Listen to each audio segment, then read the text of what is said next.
Of the things you could write songs about, like lost love, heartache, fast cars, alcohol abuse, drug abuse, politics, war, the abortions, that kind of thing that everyone writes songs about. It, to me, it's writing songs about someone like Spoonman. It's kind of more interesting, more fun, change of pace. Being nominated for Grammy, I don't think it's going to affect us in the slightest bit. Yeah, I think the first sign you'll see of that is when we all start getting facial reconstructive surgery, when we come out. Well, I don't feel I've changed at all. If you play the record backwards, it has a different message altogether. Yeah, it's just buy your mother flowers. And we were talking about what you guys don't want to talk about. You don't want to talk about anything except for maybe cats. Well, so you know what? We don't really want to talk about cats. What the Grammys really think is what counts. I guess we're heavy metal. Guys, we're heavy metal. As of now? Yeah. It's official. We're heavy metal. Okay, it's official. Do you think the bands only have one or two people riding may somehow be limiting I think themselves? they suck. Seattle. Do you guys consider yourself visionaries? I consider myself to be a visionary. I consider myself. I consider Chris to be a visionary only in that he recognizes me as a visionary. Well, I recognize myself foremost as a visionary. I mean, you come in sort of secondary visionary, but you wouldn't be able to see that really, Yeah. A chance to see any of the other bands play at all? I've seen everybody except Lush so far. Who's the best? Who did you like the best? Soundgarden. Who'd you like second best? Soundgarden, I think, was good. They came in like a close second to us. Navy training dolphins to kill divers. Very cool. Yeah. Jeff Smulyan dating Monica Hart. What are you doing with that guy? Yeah. You haven't called me in weeks. It's flattering to be influential, but it's like if you go to the store and you buy a really nice dress, and then you go to a party and some other bitch is wearing the dress. Even though you might like her, maybe she was your old roommate or something, but it's still, you wish you wouldn't wear it because you bought it first.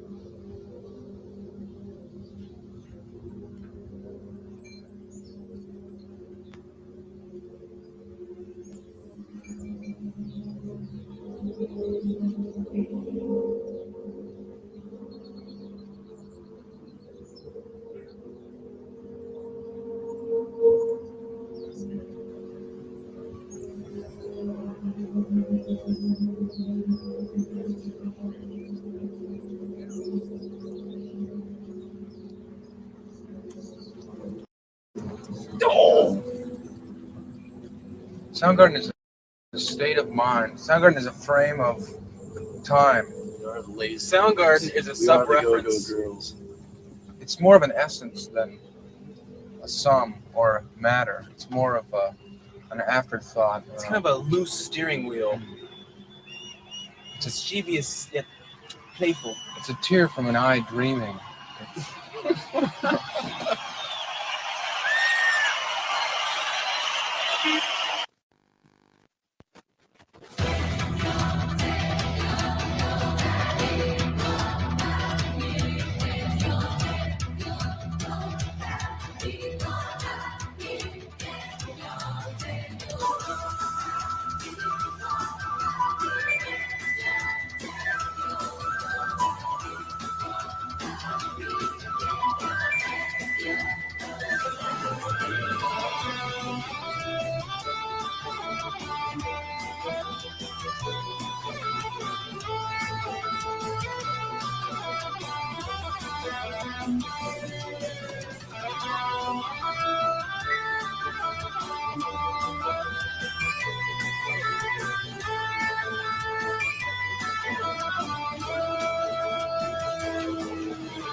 An ancient evil awakened to slaughter his family.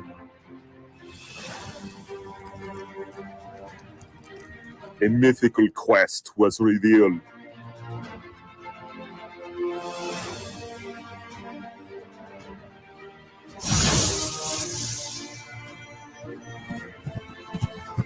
Treacherous perils await.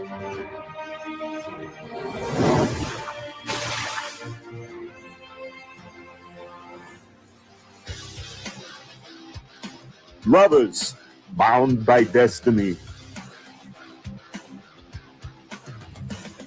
Darkness gathers as a new game begins.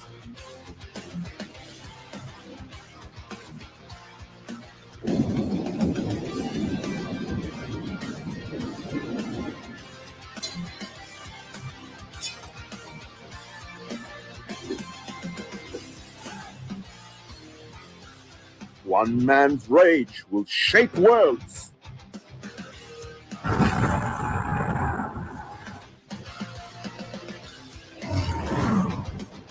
Cordrath, The Awakening. Only on Indiegogo. Back it now!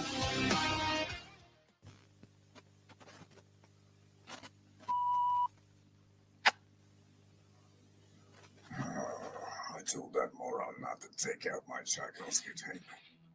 No matter, let's get started.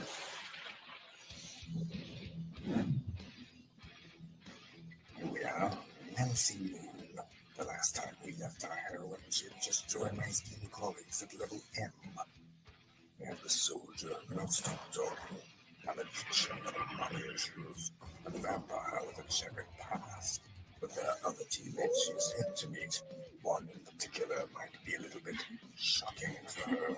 I do hope she's not allergic. Back it today, won't you?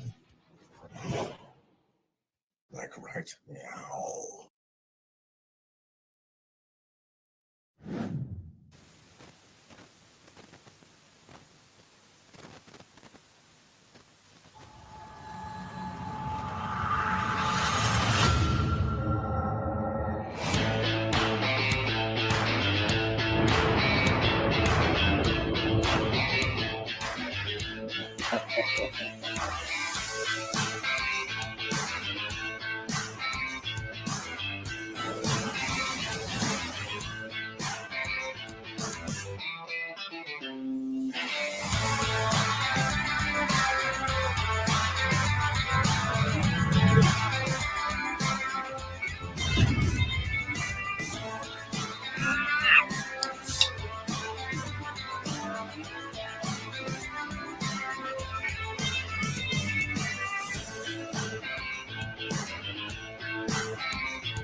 Pardon me and my tone. You can't step to my throne. They ain't working like me. I did this on my own. You asking where we been, huh? I don't know where to begin, huh? All this dirt on my skin. I just came here to win. I'm more than a man, I'm a monster. Somebody call a pastor, doctor. I got a 6 sense for imposters. So now I'm coming for the whole roster. It's not a game, why you playing with me? You could double back, lose track, try and hang with me. It must be in my veins, something you can't tame, cause I break chains. Can't control me. I got the power. I got the keys. Cause I break the chains.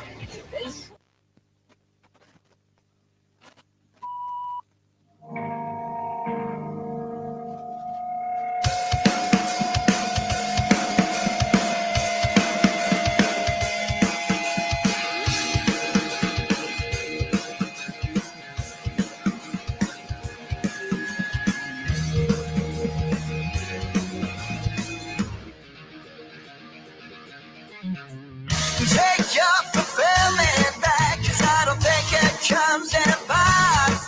I think it shots them to here. They're fucking hacks. So look up and smell the shit hitting the fan. It's all the master plan, and what a number at that. But you don't care and you'll toss me up, cause I'll make you think. Spin right in my face and just a stupid kid with nothing but frustration. I gotta chase and I'm not satisfied with the way that I've been lied to. There's nothing I can do by myself. Oh.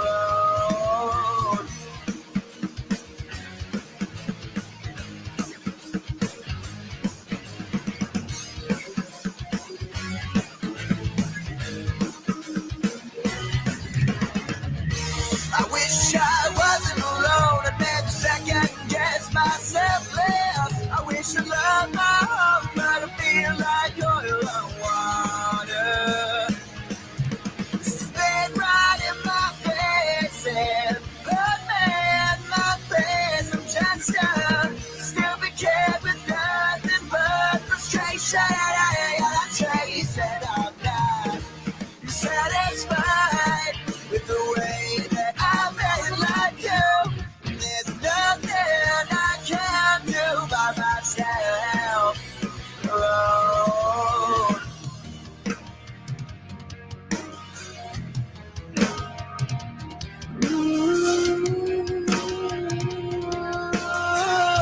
And it pollutes my head instead,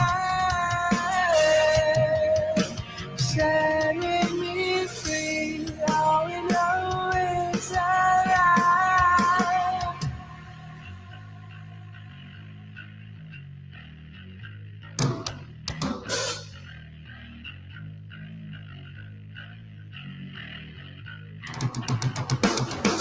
You got that right, I'm taking the head. I was born in the death blood of this culture. You got that right, I'm sick of this shit. And I refuse your invitation to sit down.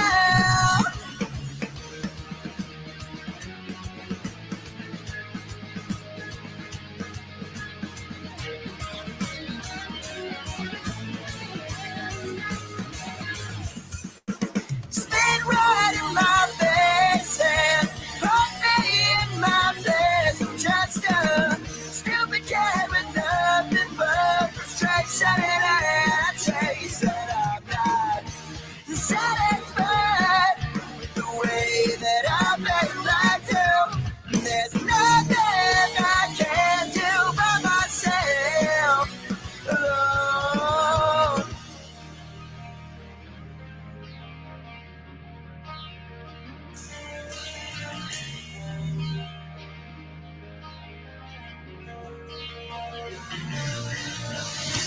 can't stop wondering if this is the end.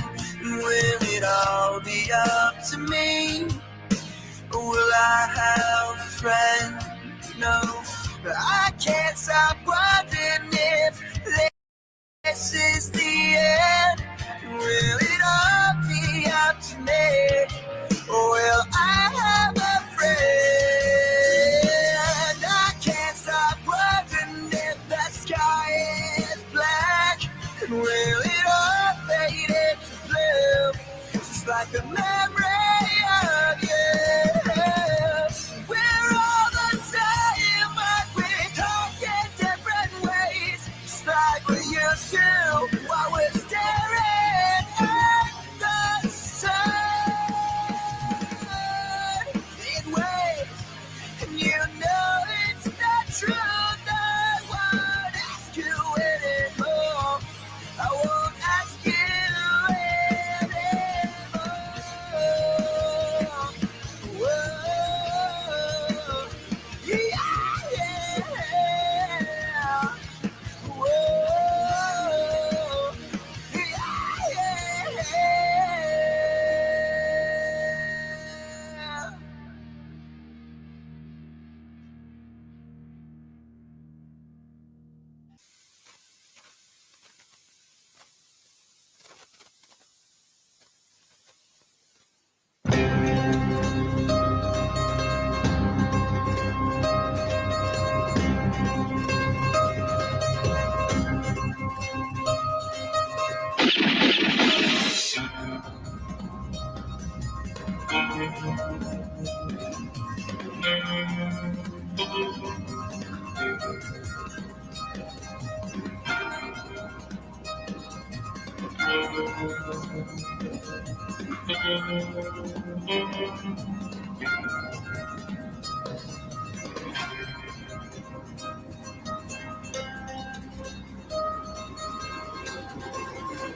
Guess who stepped on the scene? I got greatness all in my jeans. Ain't no way that I can slow down. I'm laced up, look how I shake the ground. Can't touch the crown, but you can kiss the ring. Close your eyes and see how I live a dream. I'm too smooth and Jay with the lean. Don't be fooled, I can't be with the team. This is over their heads, how high can it go? I'm too over the edge, got my eyes on the goal. And we right back at it, keep them right on their toes. Look at the way that I move, this is all that I know. Cause I got the drive, I put it in gear. Line them up, I don't see no competitors here. If it ain't first place, we really can't settle for it. Listen up, listen up. Get ready for it. Get ready for it. Listen up, listen up. Get ready for it. Get ready, let's go. Get ready, you be running this show. Get ready.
Ladies and gentlemen, we are back with another edition of the Comicsgate Commandos. How are we all doing tonight? Sound off in the chat, please. How you guys doing? Let me introduce my co-hosts here. We got Colonel Carbon Hart. What's up, Carbon? Hail Patrick. Hail CG. Wrong mic, says Mr. Self-Destruct. Thank you. Let me introduce, while I fix that, our medic, Dr. Ben. Hello, Dr. Ben. How are you? That bad, huh? Dr. Ben, looks like you're having some difficulties. We're not hearing you, Ben.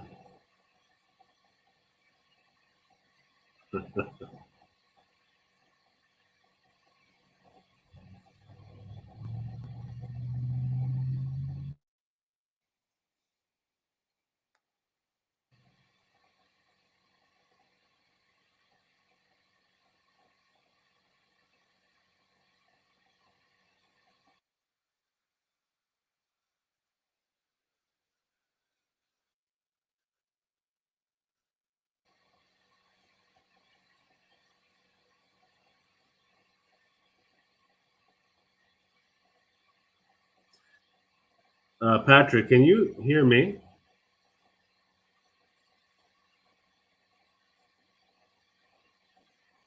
I'm going to leave and come back, all right? One sec.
I am so fucking stupid. Do you guys have any idea how stupid I am? Oh my God. You can hear me now, right? Ben looks like he's saying yes. We can just assume it's constant swear words, says Mr. Self-Destruct. Now you're here, says William Schaefer. Okay. All right. Sorry about that, folks. I forgot to, there's a ghost power button I have to press on my machine for it to start working. Dr. Ben, it sounds like you're saying something. Were you saying something? Nothing. Absolutely nothing. Carbon can't speak because now. Oh, there we go. That's better. Okay. I think we've got the same machine. Do you have a Scarlet? A Scarlet? Yeah. Focusrite. I mean, it's like Focusrite Scarlet is what it's called. Maybe. Oh, no, you're in mind right now. Scarlet Harlot. That is. He fucking just ripped the bong, ladies and gentlemen. Oh my god. Mr. Self-Destruct says you are quiet as a whisper. And he knows what a whisper sounds like because he's all about that pillow talk. You know what I'm saying? Carmen, welcome back. I'm back. I can hear you finally. Okay. That was totally my fault that you couldn't hear me. You're fine. You're the only one who actually had his shit together, Carmen. Yeah, speaking of clarity, hoping that you guys can hear me a little bit better now. Yes, much, much better. Oh, yeah. Wonderful. Yes. So, Carbon with the good mic, says Mr. Self-Destruct. Dr. Ben, are you still having issues over there? Can you hear me? Yeah. Speak. Is it low? Is it like quiet? Not terribly, but the chat will be the final say of that. Is that better? Like it's some. Yeah, you guys are good now. Both of you are good. Does it sound louder now or no? Kevin says good. Kevin Everson says good. Okay. All right. Well, since you guys couldn't hear me, let me reintroduce the chat. I'm sorry. Mr. Self-Destruct says we fight for love. William Schaefer says Trump 2024. Nicholas McHugh says hail. Kevin Everson says hail CG. The Squid says, all right, I'm here. I had to finish Kentucky Ballistics video. Like I said, you couldn't hear me, though. Great reason to be late, although you weren't really late. Survive Infinity 0088 says hail Comicsgate. Damn right. Is that everybody? We got everybody here? That's everybody. Except for Grim Jim, who hasn't been on our chat for years now. Katie did. Hey, Katie did. What's going on? All right. We are back, ladies and gentlemen. Tonight's topic of discussion is primarily Deadpool and Wolverine. Dr. Ben, have you seen that movie yet? No. Okay. It doesn't matter. I'm not worried about spoilers if that's. You Okay. said it would be like a spoiler show. Yeah, because we were kind of waiting for everybody to see it so we could really, really talk about what we wanted to talk about. Yeah, we're gonna describe everything in the movie. So Ben, Did you watch it? I watched it. Yes. And Ben, you watched is there a reason? Like, are you adamant against it? Are you taking? Is this a protest against that movie? You don't want to watch it? Yes. Protest against Disney. Well, you know, Dr. Ben, this is one of the few Disney movies that come out that's actually been produced by a different company other than Marvel Cinematic. Do you know that? I've heard that. Because it's Ryan Reynolds' company. Am I too loud, guys, in the chat? Let me know. Seems like I'm too loud. No, you're not. Okay. Well, anyway, I guess I'll start. This is such an awkward opening to Comicsgate Commandos number 22, ladies and gentlemen. That's like almost half a year. Not quite, though. 20, what would that be? 26? 26 will be halfway. No, but that's almost half, yeah. Almost. We're getting there. Do you guys, let's just take a second here. Does it feel like it's been that long since we started Comicsgate Commandos? No. Yeah. Not at all. Feels like weeks ago. You know what I mean?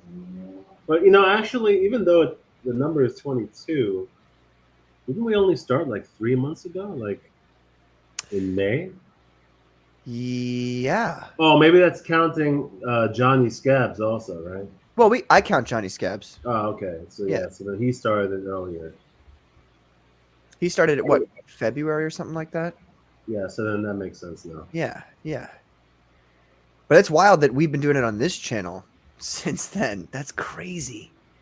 Crazy. Johnny only did a few, didn't he? He did 8, I think. 8. I'm pretty sure it's 8. And then we started at 9. Because I just kept the same number rolling. Because it's the same thing, essentially. It's just Johnny's not here. That's all. And Johnny is here. He's here in spirit. Johnny's like the Obi-Wan Kenobi Force Ghost of the Comicsgate Commandos. You know what I mean? You know what we should do? Have another window open and just have it be a looped video with Johnny Scab there smoking a cigarette. You know? Yes, dude. I'm gonna get He him. is- I'm gonna get him to record that for me. And I'm He just is gonna- pretty quiet sometimes. Like when there's other people on the panel, like who are more talkative, he likes to listen. You know, so yes, I think that would be that would be plausible. You know, for him to just be hanging out, smoking a cigarette, occasionally taking a sip of something. You know. yes. I'd like for him from time to time to do like a like he does, you know.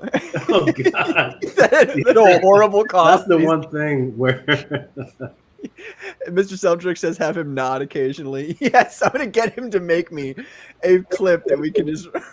yeah, that would be perfect. Be amazing. I'm looking for better sunglasses because these ones keep reflecting what I'm seeing on my screen, so everybody can see all the midget porn I'm looking at. Those are cool. I like those.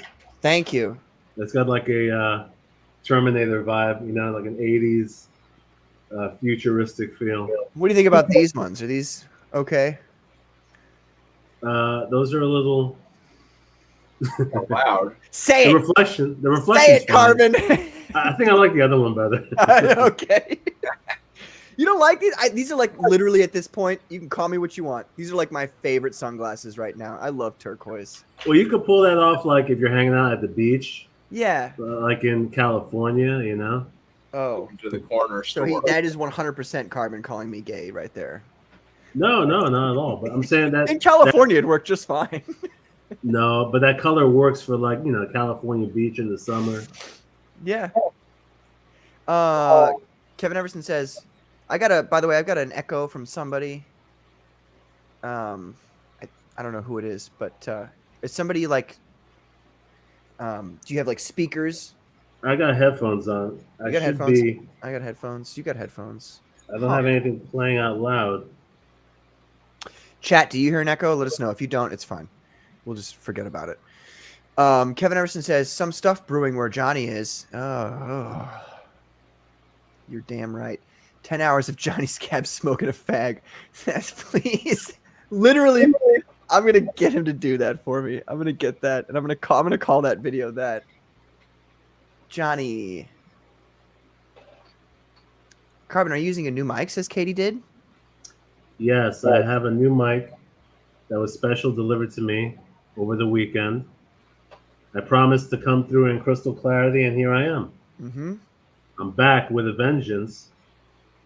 And, you know, the funny thing is that all this debating that's been going on, it's definitely fizzled out. And I no longer care to have these arguments with these people anymore. Because, in all honesty, I think even they have come to realize that, like, they're grasping at straws now. Just trying to find things to be fake angry at, you know? It's just like, come on, guys. We're grown men here. It's like, what are we arguing about here? Speaking of that, I do want to. We do have to talk about Deadpool at the very least tonight. So I would say this: there has been some stuff going on in the past week. Let's discuss that, and then once we get to about 8:30, I think it'd be fair to cut that talk off and then just finish out with Deadpool. If you guys are all right with that, because I don't want to leave Dr. Ben out completely. Well, yeah, we can jump into Deadpool now. I mean, there's nothing for me to talk about with regards to the rest of that stuff because there's nothing really new. So, yeah, no, let's talk about the movie now. Because somebody said you were the man of the week, and I was just trying to I've been kind of disattached from it a little bit, and I was just making sure there was nothing else new that happened. Only to the extent where BTM Reviews did an EFAP of the same debate again with me on versus Matt Barr and Wiggle. And, you know, when they EFAP'd it, they paused and they gave commentary to the effect of saying that basically Matt Barr and Wiggle, you know, the entire time they were just interrupting me, which actually watching it back, I wasn't able to finish any sentence. Anytime I spoke, they would interrupt every sentence. And I was like, yeah, you know, it's funny. None of my points really got through. It was just nonsense. But, yeah, I mean, every time you watch that or anyone else watches that video, only Matt and Wiggle come out as looking like jackasses. And everyone on the panel was saying the same thing. So Yeah. otherwise, nothing really new has come of that since then. Carbon, do you feel like at this point, and I think I kind of mentioned this last week, that there's a point at which, and I think you maybe already mentioned this a little bit earlier, that there's a point at which you're just like, we've said our piece. They're on that side. They're not even willing to, have an honest conversation with this side. So we just move on and just ignore them from now on. But so there's two pieces to that. One is, do you feel like that? But then also, I know, I think it was last week you said that, if we're not going to do it, by we, I mean you, debate them and call them out on their shit, who's going to do it? So how do you feel now? Yeah. Well, I still think that we need to call them out when they are lying and they're misrepresenting things. Over the past week, like I said, things have fizzled because Matt Barr, on his own streams, which every now and then I tune in just to kind of see the overall topic, and his points have been really failing.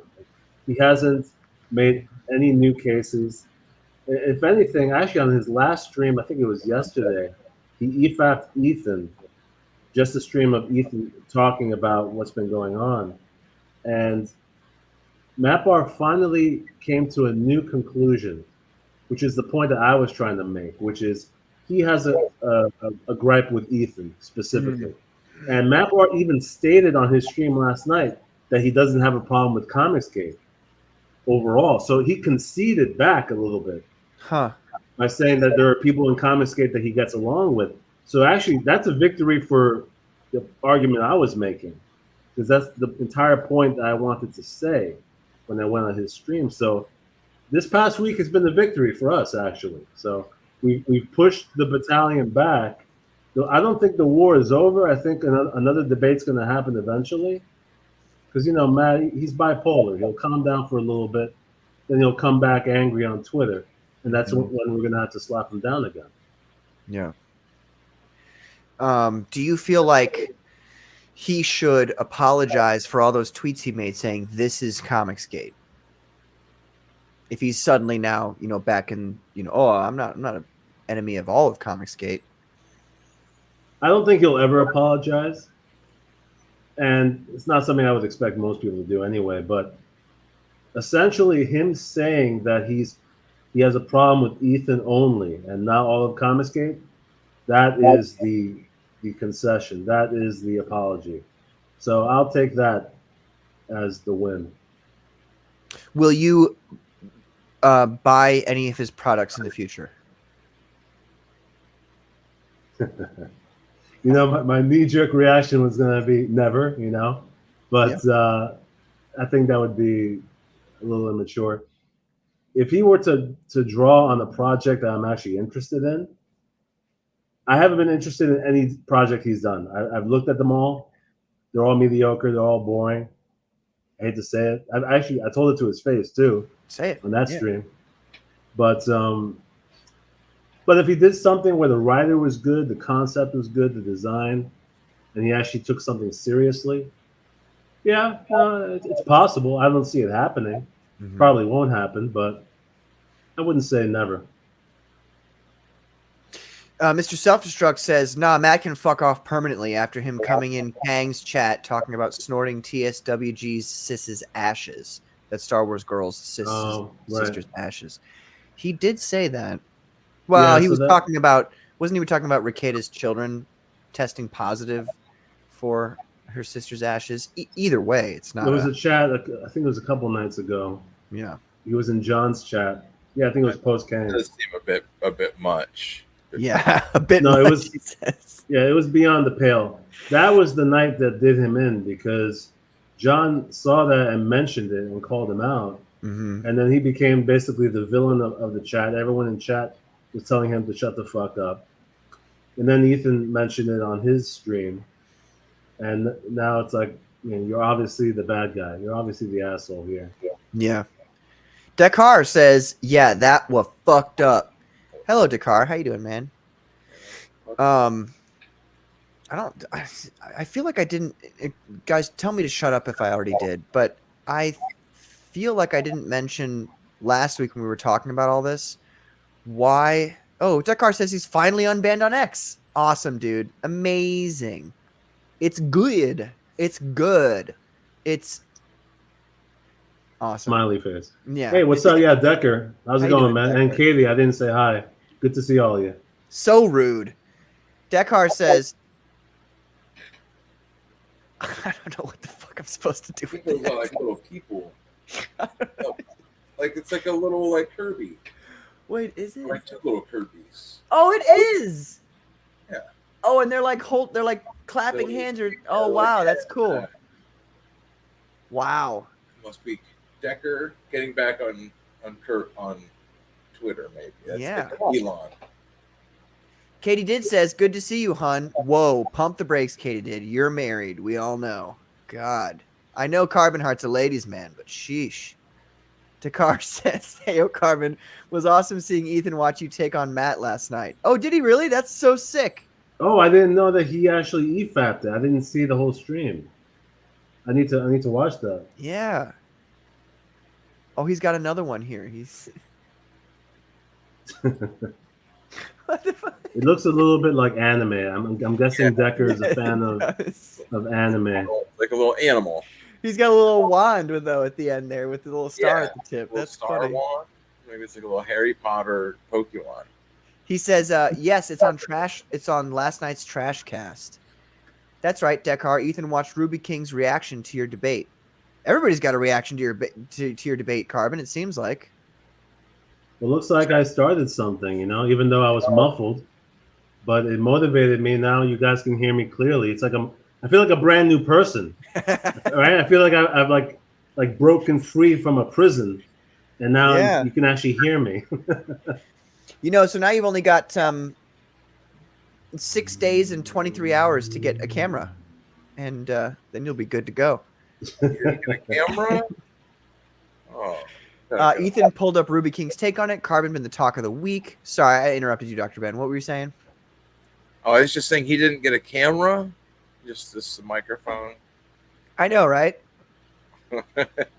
It's All okay. in due time. Hey, look, one step at a time, fellas. One step at a time. I got a microphone. You see the microphone? See it? Yeah, and a camera. And a camera. And a background. All will be revealed when the time is right. See, the thing Carbon's waiting for is he doesn't want the problem is once Carbon gets on screen, we're gonna have to call the National Guard to start sandbagging because of all the women that are gonna be so wet. So No, that's not- that's what he's trying to avoid. That's not what I'm concerned about. An I'm emergency concerned about- situation. I'm more concerned about the psychos. It's the male psychos who are starting to have new enemies, apparently. That's what happens. Like I said, when you're doing something right, the haters start crawling out the woodwork, Which male like homosexual male psychos? Is that what you're saying? Well, that might actually be some kind of Freudian, deep-rooted origin to their psychosis, but I have no idea about their orientation. I'm talking about some haters in the chat who apparently have gotten a little testy with me, and I've needed to step back. It's like, it's so funny, man. Like once you get a little bit of leeway or attention, I guess, some psychos come out. Yeah, that's the way it goes. Katie did says it's true, Carbon Heart. The ladies are gonna go wild. Like I said, I'm not thinking about that. She can't even help herself. She called you hun earlier, and she's a married woman. So if she can't help herself, can you imagine? No, that's her southern charm. That's her southern hospitality. She calls everybody hun. I know. I'm just fucking around. It's like when you go to the diner. Yeah. And then the waitress is being friendly. What are you gonna get, hun? Well, no. What I'm saying is like every guy's experienced this, where it's like when you get a cute young waitress and she calls you hun or honey or something. Yes. And then you're like, Yes. She walks away and you're like, huh? Is she just saying that to everyone, or right? What's going on? She's totally into me. You're like, and you're like, You hear that? She just called me. Right. I'm gonna remember this for 10 years. She comes back and she's like, "Okay, here's your grits," and you're just like, "Well, thank you." You might as well ask for the number. Because then if you leave, you'll just regret it. You'll be thinking about it. Like, damn it, I think she was into me. You know, I tried that at a bar one time. This is probably 5 years ago. And the girl I thought she was flirting with me. I was not correct. So I oh my God. I gave her a big tip, not in the fun way, and wrote down my number on the receipt. And she was like, "What's this?" And I'm like, "That's my number." And she just started laughing and walked away. Yeah. Yeah. You see, you pulled the reverse Uno, but that's the thing. If you just asked her for her number, it could have worked. Yeah, as the guy, that's you the don't. mistake I made. That's a I gotta mistake. ask for their number. I see. Yeah, that's like a modern technique that some guys think is like slick. Yes. And I'm not calling you out because I've heard that strategy. Call me out, dog. No. I'm not criticizing you, but I've heard that strategy before, where some guys, like these internet dating experts, would like give her your number and watch her put it in. And I'm like, guys, don't fucking give her your number. Ask her for her number. That's it. Yeah. You gotta be assertive. Yeah. And the giving you mine, I see it's one of those things, Carbon. We were kind of talking about that on one of the other shows we had. It's a lot of this like beta male shit that I learned coming up, not necessarily from my dad or anything like that. It was just from people around me when I was in college that I thought, okay, so this is the way a guy's supposed to act towards women. And then as I'm older now, after a ton of failed relationships, I realize, oh, wait a minute. Women actually don't like this kind of stuff. Yeah, that's the lesson that our entire generation we've been fed a pack of lies. You've heard about this, where the old Disney movies, the fairy tales, and the sitcoms and romantic comedies of the way men behave and all that is how to not get a woman. Yes. All of that is, you end up being a beta male, and a woman will walk all over you. Basically, the villain in all those movies is actually how you do act together. I'll give you a perfect example. Remember that movie, There's Something About Mary? I never watched it, but I know what you're talking about. There's Something About Mary was with Ben Stiller and Cameron Diaz and Matt Dillon. Funny comedy from the 90s, hilarious comedy. And Ben Stiller plays the dopey, dork who gets basically his ass handed to him every opportunity possible in the movie. And, Cameron Diaz, she was gorgeous in the movie, was his love interest. And he was the nice guy, basically. Mm-hmm. The nice guy trying to, be sappy and make his way in. And he ended up never dating her. He hires a private detective. That private detective is Matt Dillon, a sleazeball, right? And he goes, I need you to look her up so I can find her and reach out to her because I want to, maybe try to start something up again. He tracks her down. He drives down to Florida. She moved to Florida. And he's basically, Matt Dillon starts stalking her. And obviously Matt Dillon falls for her, because she's gorgeous, sees that she's single. And he sneaks in, finds a way to meet her, bump into her, and he starts dating her. Now, the reason why I'm bringing this up is because in the end, Matt Dillon is the asshole sleazeball jerk who's assertive and aggressive. He got laid. He dated her, he got laid. Ben Stiller was the nice guy. The entire movie, he didn't get laid. The whole movie, he got his balls stuck in his zipper in the beginning of the movie, literally. Ben, did you see this movie? Yeah. I remember that. That was horrible. The whole movie, he was getting his ass handed to him because he was the nice guy. But anyway, long story short, that's the perfect anecdote. Be Matt Dillon. Well, I don't know about stalking women, but no, but be the asshole who finds a way to just be assertive, meet her, ask her out, and get done. Get it done. Oh, you live here too? Oh, that's funny. Let me catch up with the chat here. Dakar says, "Oh, right, I forgot. Lol, Matt took a swipe at me in John's chat too. It's probably on the VOD, lol. He called it my AI art shitty." Dakar, I love you, dude, but I'm going to give you a pass right now on the whole AI art thing. That's all I'm going to say. Don't ask me more about it, please. He says she's Southern. She says I call everyone hun, says Katie did. You've never called me hun. Well, maybe once.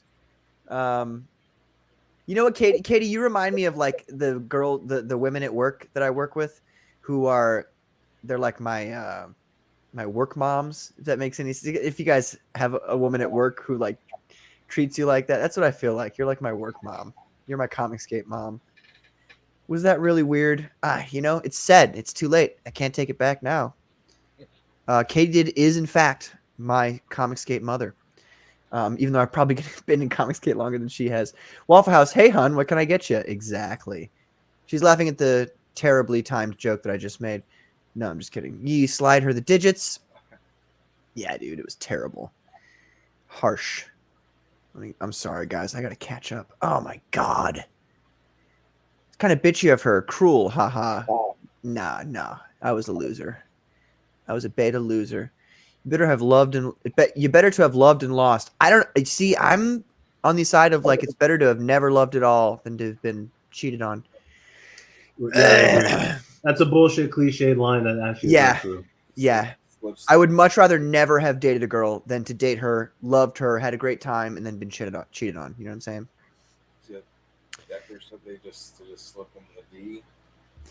Dr. Ben, speak closer to your. We can't hear you. Decker said that they just slipped him the D. Was that what he said? No. I just slip into the DM is what he says. Yeah. Oh, I thought I just slip him. Okay. Where's your mind, Dr. Ben? God damn. Show up and just look. Here you go. Although actually, that's also true. Just slip it a D. That's the way to go. Oh, whoops. Sorry. There it is. You're like walking beside each other and like you just replace. You hold her hand and then you just replace it. They're just like, this is a Christian show. What are we doing here? Speaking of Christians, I got something to tell you guys about Deadpool when we get to Deadpool. Chivalry is dead, says Mr. Self-Destruct. Dakar says society in school doesn't teach you anything either. Work mom's lol. Yeah, I am lol. Yeah, she says it's not weird. Okay, cool. All right, cool. Hail Katie says survive infinity. Hello survive says Katie. Hello survive says Katie. I'm doing a 100% Pat says William Schaefer. The D comes after the DM says Dakar. See, he's hip to it.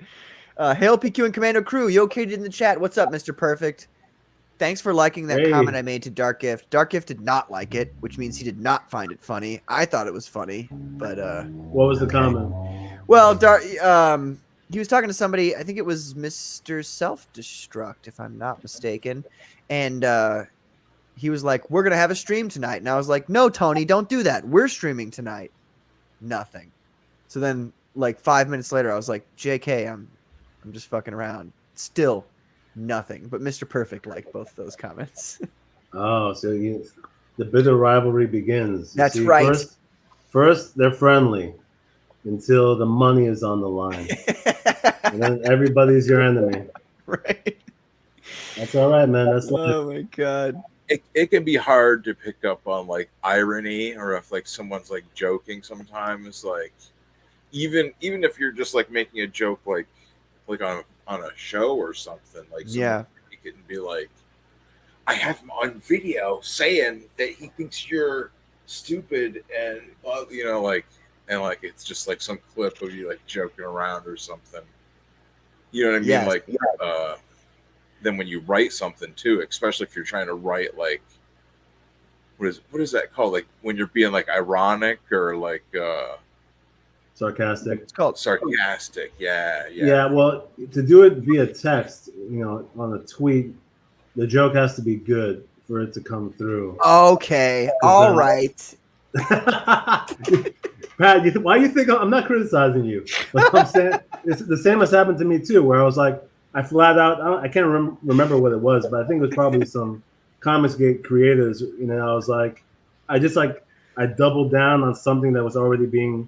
Like they were being made fun of for something, and then like I chimed in, I'm like, "Yeah, you're a fucking idiot," something like that. and then the person is just like dead faced. It's like, I don't know you, bro. Yeah.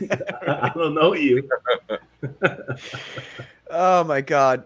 I'm like 90% of the time what I'm saying is either sarcasm, irony, or I'm making a joke. Like I'm not when I'm serious, you'll hear me be like I'll say I'm being serious because most of the time I'm not serious. Dakar says, yeah, and then they can just clip it out of context, hard cut it after you say something you explain about after. Yes. That's like the show in a nutshell. Yeah, exactly. Exactly. That's why I use emoticons a lot when I make jokes, when I'm not sure they're super obvious. You know, he says they're disarming. You're right, but like, don't you feel like they should just pick up on it? You know what I mean? Well, what it is that you have to reread it with a completely like erase your mind from the knowledge of what you mean by it. You know, so just reread the text or the tweet with no context, and then realize that okay, this isn't hyperbolic enough to be obviously a joke. You know, because it could just be taken literally. So then that's where, yeah, he's right, Decker, with the emoticons and the LOLs will then make it very obvious that it's a joke, you know? Yes. Yes, indeed. Real quick, I want to show people this before we continue. You know what I got in the mail? I wonder how many of you guys got it in the mail. Sound off in the chat if you did. We've got Dragon Rage. Numero uno. Let me bring the screen up here. Oh, Jimmy Reyes. Jimmy Reyes comic. Dragon Man. Make it happen. What's the right? There you go. That's good enough. All right. Dragon Rage. That's right. This is the black and white he sent out. Chat, how many of you guys have got Dragon Rage? You guys, Dr. Ben and Carbonheart, did you guys get that? I did not.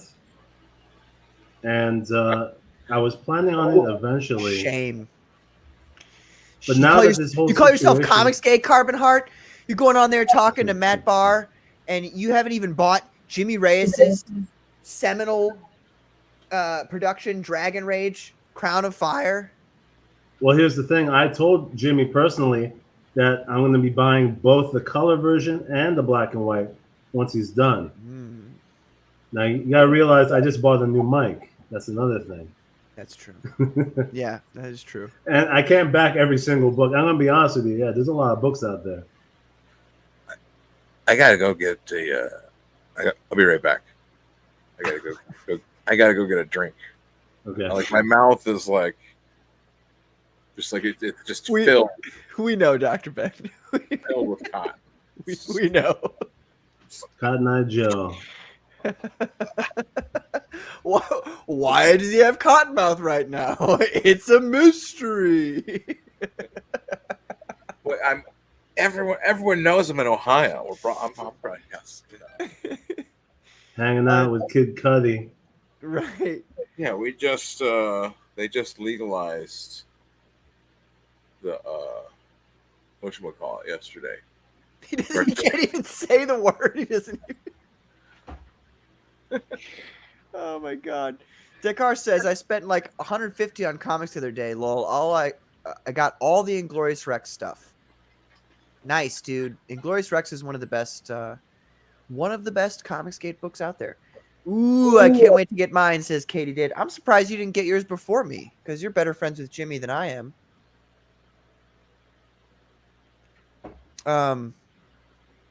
Lot of boobs in this. Gotta be honest. I can't justify any more for a wheel, he says. So you read the whole book? You read Dragon Rage? I did, yes. I don't want to quick give a thoughts? I'll give a quick yeah. Lot of boobs. And You have a problem with that? Not your cup of tea. I don't know. That's what I would say. Obviously, we've already talked about how I'm against pornography. I think pornography is one of the greatest evils to exist on the planet. And there's a lot of people here who wouldn't agree with me there. That's fine. You don't have to agree with me. You're wrong. Everybody's allowed to be wrong once in a while. But you know, there's sometimes like you know who Frank Frazetta is. Yeah, of course. You've seen his work where there's obviously nudity in it. I can't look at Frank Frazetta's work and say that it's not beautiful art. So they're Well, you know, obviously Frank Frazetta's work is amazing, and Yeah. The nudity of the women always appears tasteful, whereas you Yes. know it's just breasts and a little bit of butt, and you know since his style is so classical anyway, it gives that sense of classical art, you know, because you know about ancient Greco-Roman art and paintings. There's tons of women nude, and it's not pornographic. It's even though some people might get their jollies off, it doesn't matter because it's more just kind of appreciating the beauty in a tasteful way. Yes. But there definitely is a fine line going from that into something that it starts to feel like a porn. And it's hard to define other than just when you watch it, once that line is crossed. Yes. And I guess what I would say for Jimmy's book is that I feel like the line was crossed ever so slightly. There's just so much of it that it at a certain point it's like, well, you could have had this one scene. I get this one scene doing it because she's swimming or whatever. You know what I mean? But there's other times where it's like, okay, this isn't like I don't know. Does it fit thematically within the context of the story he's trying to tell? I guess it does. But Well, there's got to be a ratio. I think I know what you mean because I can imagine.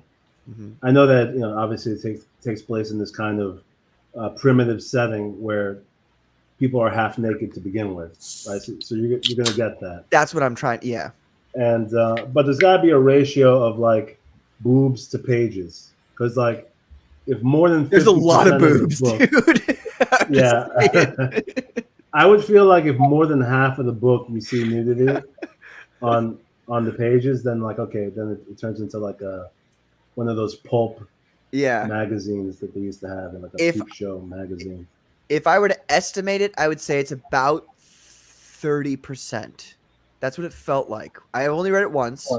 I like to read things twice, but it felt like about 30% of the book, just straight up boobs. What's that comic that Jim Ballant does? Tarot. I don't know.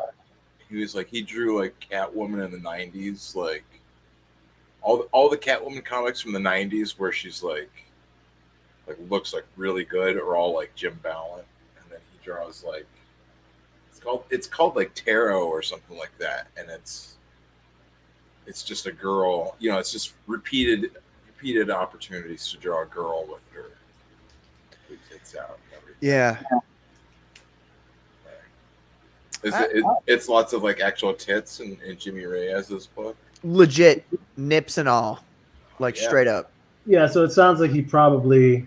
I can imagine there being some scenes that felt like, all right, that wasn't necessary. Like it's getting too much here, where you're throwing in multiple sex scenes because it's comparable to a movie. It's interesting though. Go ahead. I'm sorry. No, it's cool. Like you're watching a movie and like some movies it's a part of the story where sex is going to happen. There's a romance building, and then the sex happens. Obviously, there's a choice, from the director of the movie or the writer. We could show the nudity here, or we could just imply that the sex happens. And there's a lot of people out there. I've met people who say like they prefer the implied sex or just a kind of brief romantic scene where they're kissing or they're in bed and you don't see the nudity. Like that's preferable than suddenly like we're watching a hardcore porn here and then we're expected to get back into the movie afterwards, Yeah. Yeah. I would say I'm one of those people you mentioned. Just because like I don't know. I think that sex is the most beautiful, holy thing that two human beings can do together. And just seeing it outside of its proper context to me is just kind of like, I don't know. I'm just, I'm a weirdo. So Descartes says, yeah, it's aesthetic. Kevin Everson says, I collect Frazetta. You must be fucking loaded then. So, Kevin, next time you buy my book, you got to buy 2 of them now. Actually, I think you already did buy 2 of them, but Katie This channel says, my son will read it when he is 21. Yeah, right. He's going to find it when he's 14 and be like, oh, you're not going to keep that. He's going to be going through each of those comic books as the older he gets. He's going to see the cover of this with this babe on the front here, and he's going to go, whoa, this looks like something suddenly that's interesting to me now that I'm 14 years old. Good luck, Katie. Good luck. Tekar says, to be honest, I think sex scenes do almost nothing for a story. You can imply them and then save more pages for even more story. 100%. That's exactly how I feel. Exactly. Because when you imply the sex scene, everybody knows it was a sex scene. Everybody knows what happened. You know what I mean? They don't need to see it to know exactly what happened. The best movies do just that. Heh. He says, work with me here, lol, says William Schaefer. Trashy intersects with hot, says Dakar. Awesome. Long story short, if you haven't picked it up, pick it up. Mostly because Jimmy Reyes is a superb artist. Like, I would say, because it's black and white, you can see the line work really well. God damn. It is amazing what he's done. Because I don't think he's ever illustrated a book by himself before and then inked it. And this is like off the chain good. Boobs aside, it is really, really, really masterfully done. So, and the story is it starts a little, how would I put it? There's a lot of jumping around in the story, but if they just stuck to a couple of characters, which I think they're going to do with the next one, and then move forward with that, with the things that's already been established with those characters, I think it'll really concrete itself, really solidify itself into something that's really interesting. I mean, the story's really, it's got a lot of depth to it once you get into it. So that's my short / middling length, because I go on tangents, review of Dragon Rage. What about you? Got what's the Shane you got Inglorious Rex 2? That's right. Let's Carbon, you've read that, right? Yeah. And Dr. Ben, have you read that? Well, I'm thinking about buying it. Like, why? Sell me on why I should buy it. Like, what reason? If I haven't bought the first one, I haven't bought the second one. I see he's now on number 3. Why would I want to buy this comic, do you think? Like, Dr. Ben, which Comicsgate comics do you like the most? which ones do I like the most? Like that you've backed, that you really appreciated. Well, the only ones I've gotten like that are officially like Comicsgate is like the Jack the Ripper and Cyberfrog. Why did you get those? Why did I get them? Yeah. Both of them, like I like the art in both of them. Like Ethan's definitely, like he's one of those artists that's like, like there's like Mark Silvestri and Will Portatio and Jim Lee and like David Finch and like and Ethan. You know what I mean? Like and like that's like the kind of thing like that's what like Jimmy's like trying to do, like that style of art where it's like that highly detailed, real, like action oriented or something. You know what I mean? Like just real precise. I like just people like really doing that good, right? So, and because like I just wanted to like get the Cyberfrog comic for me, and then. So it sounds like you appreciate highly rendered art, detailed artwork, kind of frenetic activity and action in the comic, combined with that a great stylized art. Well, Inglorious Rex, it actually does have that. Shane Davis's art is definitely up there in terms of being impressive. The coloring also very dynamic. It pops visually. It's very striking. It has a great original style to it, and there's action too. So yeah, I'll give Shane credit for that, because in both the first and the second books, he gives you a good dose of both dialogue scenes that aren't too heavy in terms of dialogue, just enough dialogue, and story build up, and then a lot of action. So that's one thing I like about those books. And the first book is great. So even if you don't end up buying both of them, I would recommend getting the first, because it plays out like a movie, like a kind of action movie, and it has a great build up, and it wraps up pretty nicely, even just the first book.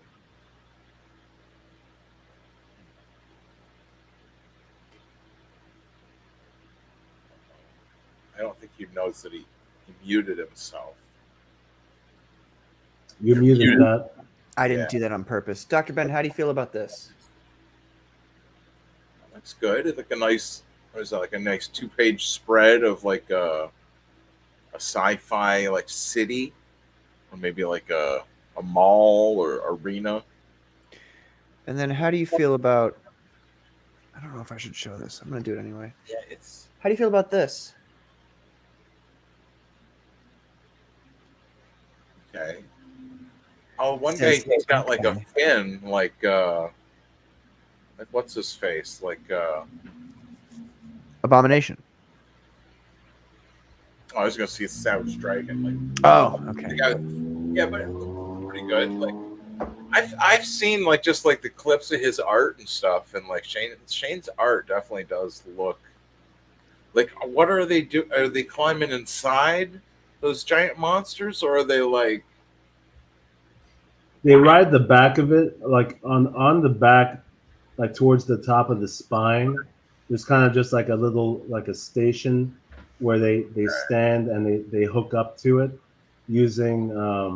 It's actually a pretty cool concept. A lot of people said he ripped off Pacific Rim, that movie, right? And obviously there's a direct comparison there, because you have humans riding these giant. Well, Pacific Rim was giant machines. So right. it's not exactly the same, but they're linking up to these giant machines in which their body movement is being matched with the giant, and the same thing is happening in Inglorious Rex. So they have these nerve, like these kind of whips that are connected to their nervous system, that then link into the body at this like docking station near the top of the spine. I see. And the concept works, man. I'm telling you, the first book. I guess we could talk about it in more. Yeah. Yeah. But yeah, I highly recommend it, Ben. Like I said, even if you don't get both, get the first book. Dude, it's way cooler than Pacific Rim. Honestly, if you ask me. Pacific Rim, that was like those were like mechs, like they were like inside like the robot thing, like controlling it, and This is what Carvin was talking about. You see that little pod up there on his back? Right. That's where they hook in there. Okay. This bit over here. So they're on the thing. They're like yes.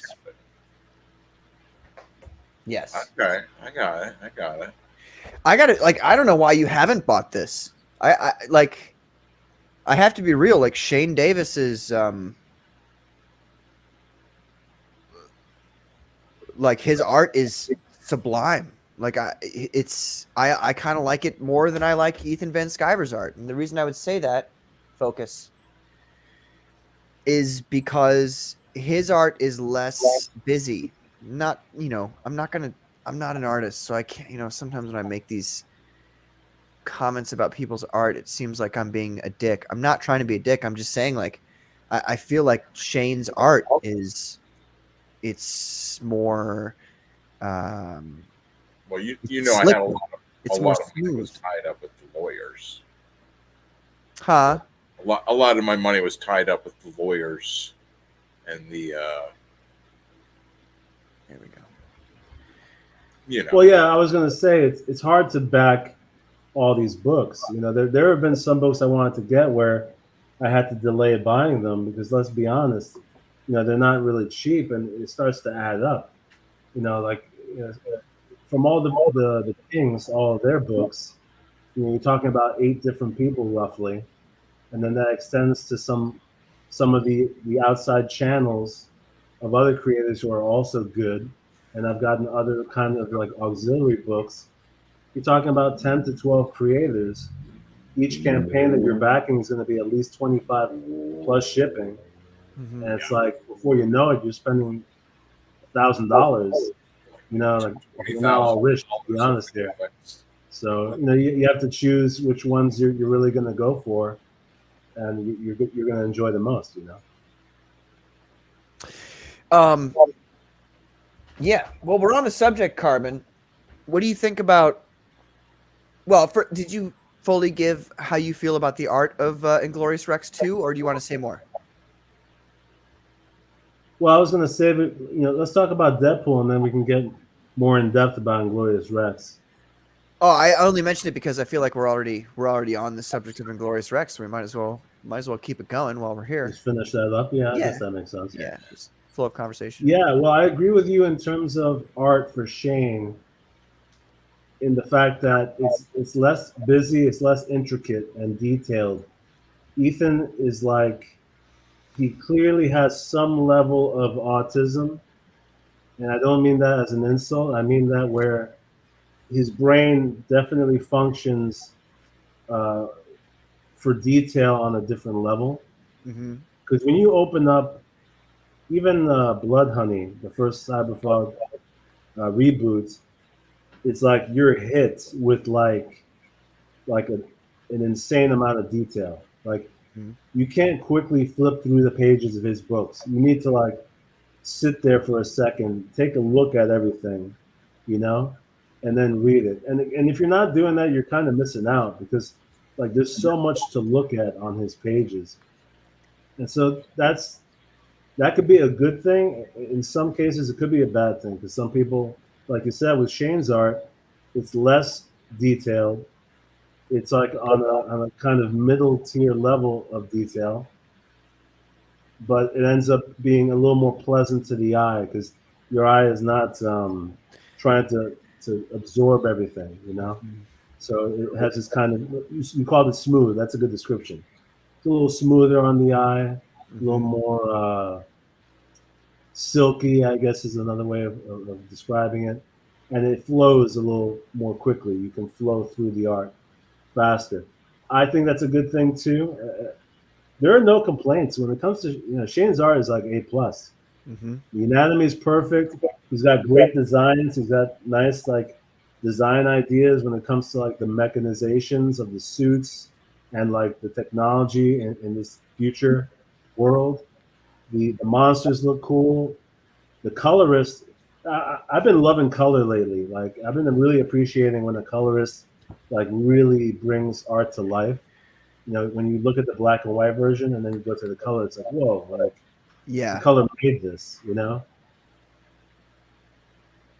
Oh yeah, 100%, dude. Something you mentioned is the design of the monsters in it.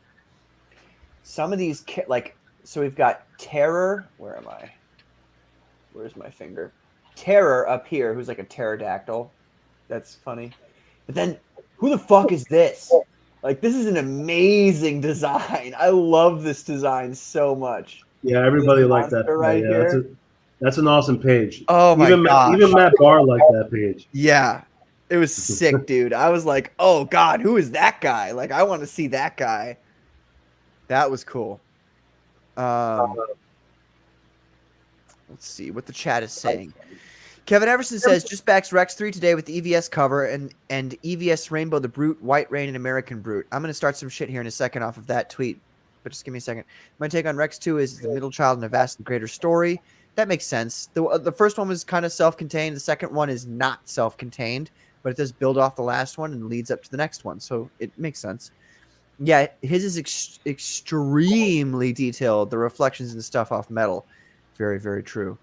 It can be overwhelming. Sometimes he says, "Yep." Pick up the 232 to fill in Rex's story. Yeah, I gotta read that. Chris Graves doing the supplemental art on 3 all by himself. He said its name the other day. I can't remember. It's the third one, the one with the teeth. I gotta know, dude. That one's my favorite one right now. Hey guys, work at 5. Catch you next show. Peace out, William Schaefer. Thanks for coming in, man. We really appreciate it. But he says, where was it? Just back to the Rex 3 today with the EVS cover. I got to be honest, guys.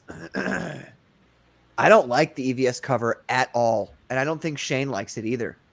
When I first saw it, like I saw his original reaction to it, he was like, you know when you like want to make people, it's like when you get a gift from your parent at Christmas when you're a kid and like you know that you don't like it, but you know that you can't let your parents know that you don't like it.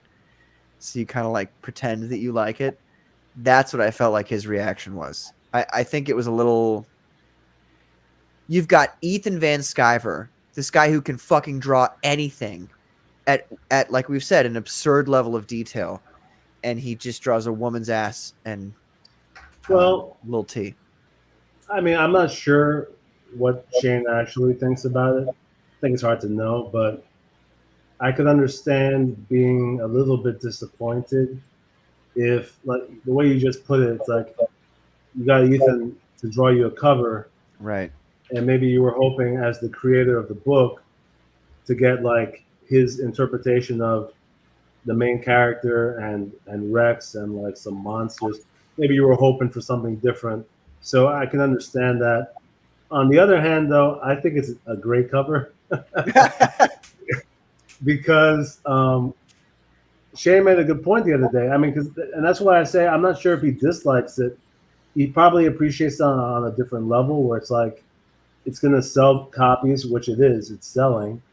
And it's funny also. You can't deny it's just funny. And he made the good point, which is if a cover can get you to chuckle, at the very least, that's a selling feature to anything, right? Like, yeah, if you saw like the cover of a movie, like if you're at back when Blockbuster existed, and we're all old farts now, but or let's say you look at a poster, for a movie, and at the very least it makes you laugh a little bit. That's a selling point. Like it got that out of you. You're going to remember it.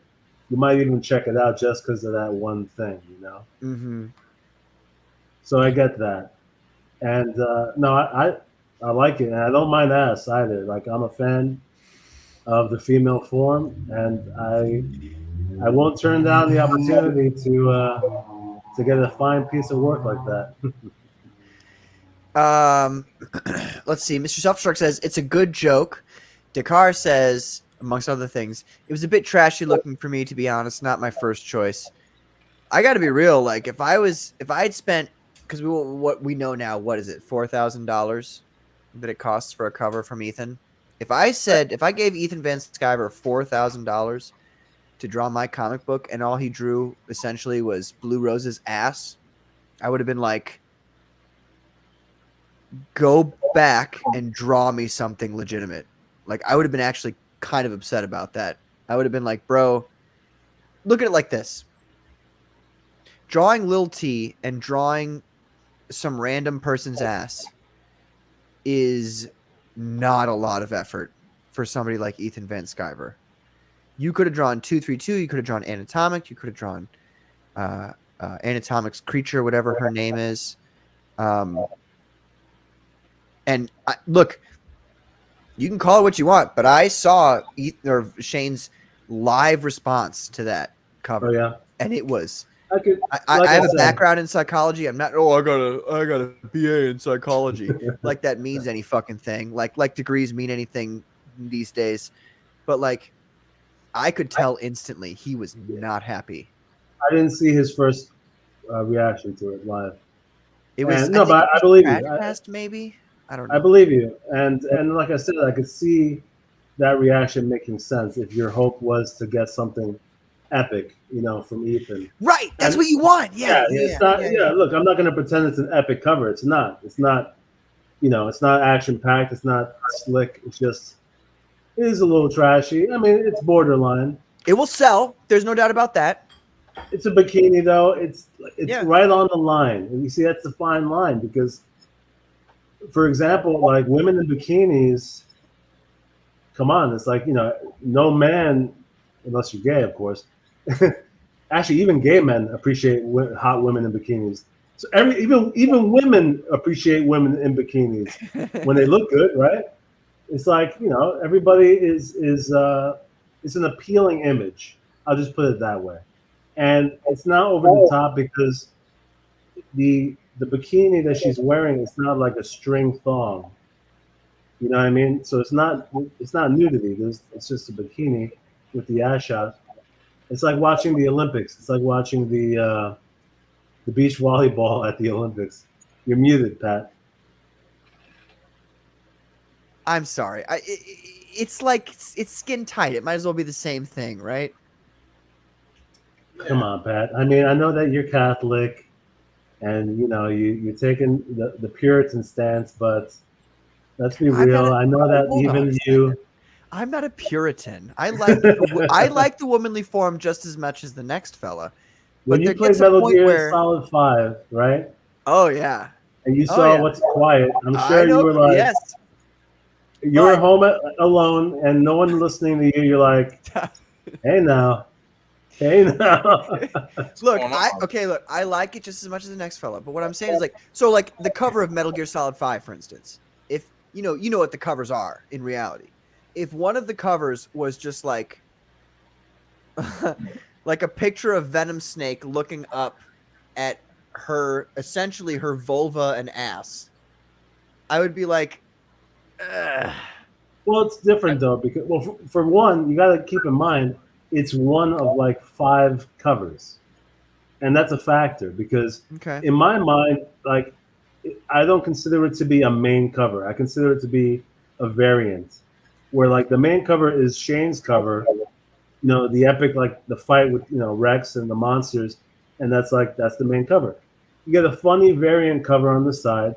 It's not a bad thing, and I've seen it in the mainstream too, where you get it happens all the time in the mainstream, even to the point where now they have like kind of homoerotic covers, where like Robin, for example, like they're oh my god, where they're showing off like Robin being all sexy and half naked. Yeah, and so it's happening all over the place. Am I a big fan of it? No, I'm not a big fan of it, but I get it. Carvin, Mr. Self-Destruct says it perfectly. PQ would think to himself, I don't want my mom to catch me with this.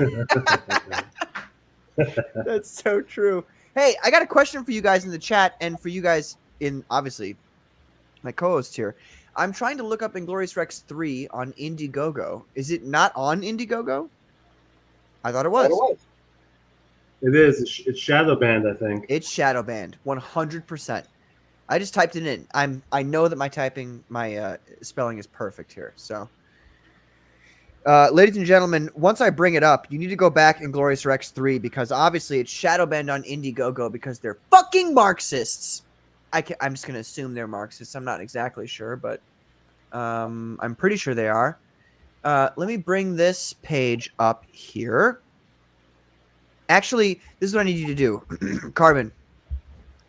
I actually, speaking of my mother, got a call from her a second ago. I need to check in and make sure everything's okay. Can you share Shane Davis's website, ingloriousrex.com, play the trailer, and just scroll down and talk about it for a second while I make sure everything's okay? Yeah, hold on a second. Let me just first share my screen. Thank you.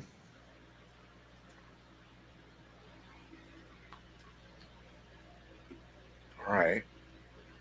I think we should just back it on 9 Lives. If you guys are going to back it on 9 Lives. Because fuck Indiegogo. Like, why should they get any business whatsoever if they're going to shadow ban the guy? You know what I mean?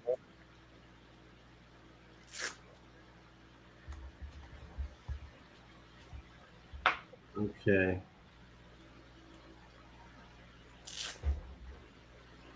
Let me know if you can see my screen. Yes. Add to stage. Okay, here we are. There you are. Cheaper that way, too. Perfect. So, yeah, just take over for a second for me. I'll be right back, guys. I'm so sorry. This is not... No problem, man. Ben, are you still with me? I'm still here. Okay, Nine so Lives comic shop. I can read. I can see it.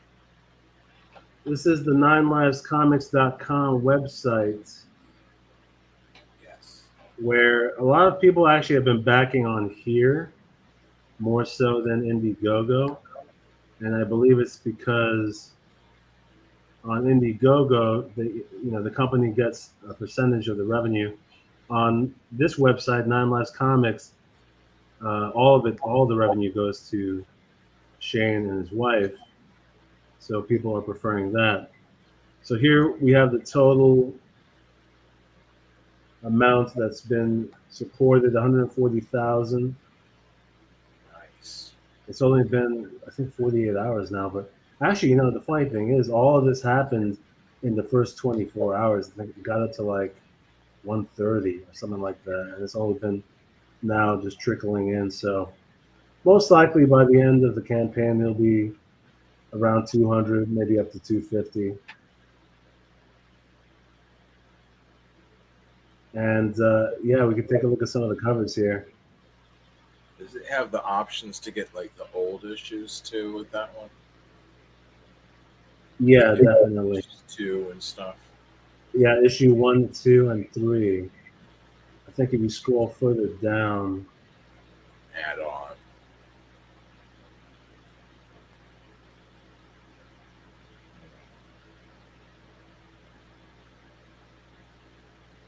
collected edition. All right, so this is cool. He combined volume 1 and 2. So you should probably get this, Ben, because this is cheaper also. So both volume 1 and 2 are combined in one book for $30. Yeah, it's pretty good because each book individually was $25 originally. Oh yeah, and so this one is the collected edition of 1 and 2, and then number 3 for $55 total. This is probably the way to go for most people. I like it. Yeah. And then he has a supplemental book and a new ongoing side series called Beast Mode. Okay. So it looks like you'll be having 3 books go on continuously for this. It's interesting because he's building up a little bit of a world for his Rex universe pretty much. And that makes sense because he's saying that he wants to get into the rest of the world and other characters and backstory to really flesh it out, and that's a good idea. Yeah, it gives me that feel of like Robotech, like when Robotech started, it was just all this weird stuff, and they're just what is going on, and then it just keeps expanding, getting bigger, and you learn more and more about all this other stuff that's going on, that's, and the way it's it's definitely got that that futuristic sci-fi feel to it, it's not there's a lot of sci-fi that's that does all the post-apocalyptic and stuff. Yeah, this is definitely not that, and that I like that. You know what I mean? It's or it gives me a feel of Street Fighter too. You know how Street Fighter has that whole story of them all having to travel there for this arena competition. Yeah, right. It definitely has a fighting game feel too. I know what you mean because there have been some games like Street Fighter, but also Tekken and those 3D fighting games. Yeah. Where they incorporate other kinds of characters like monsters even, and guys with different suits and armor. So it definitely has that kind of arena competition fighter feel, combined with the post-apocalyptic outside world. So yeah, it's clear to see what the influences are. And actually, as a matter of fact, there's a video game. If I look for the design of, here, the main character, Alex, his suit, like you said, has that Robotech feel. There have been some animes where you have that kind of mech bodysuit that goes with like Kashan Robot Hunter. It's a great anime. It's actually one of my favorite animes, or one of the few animes I actually like.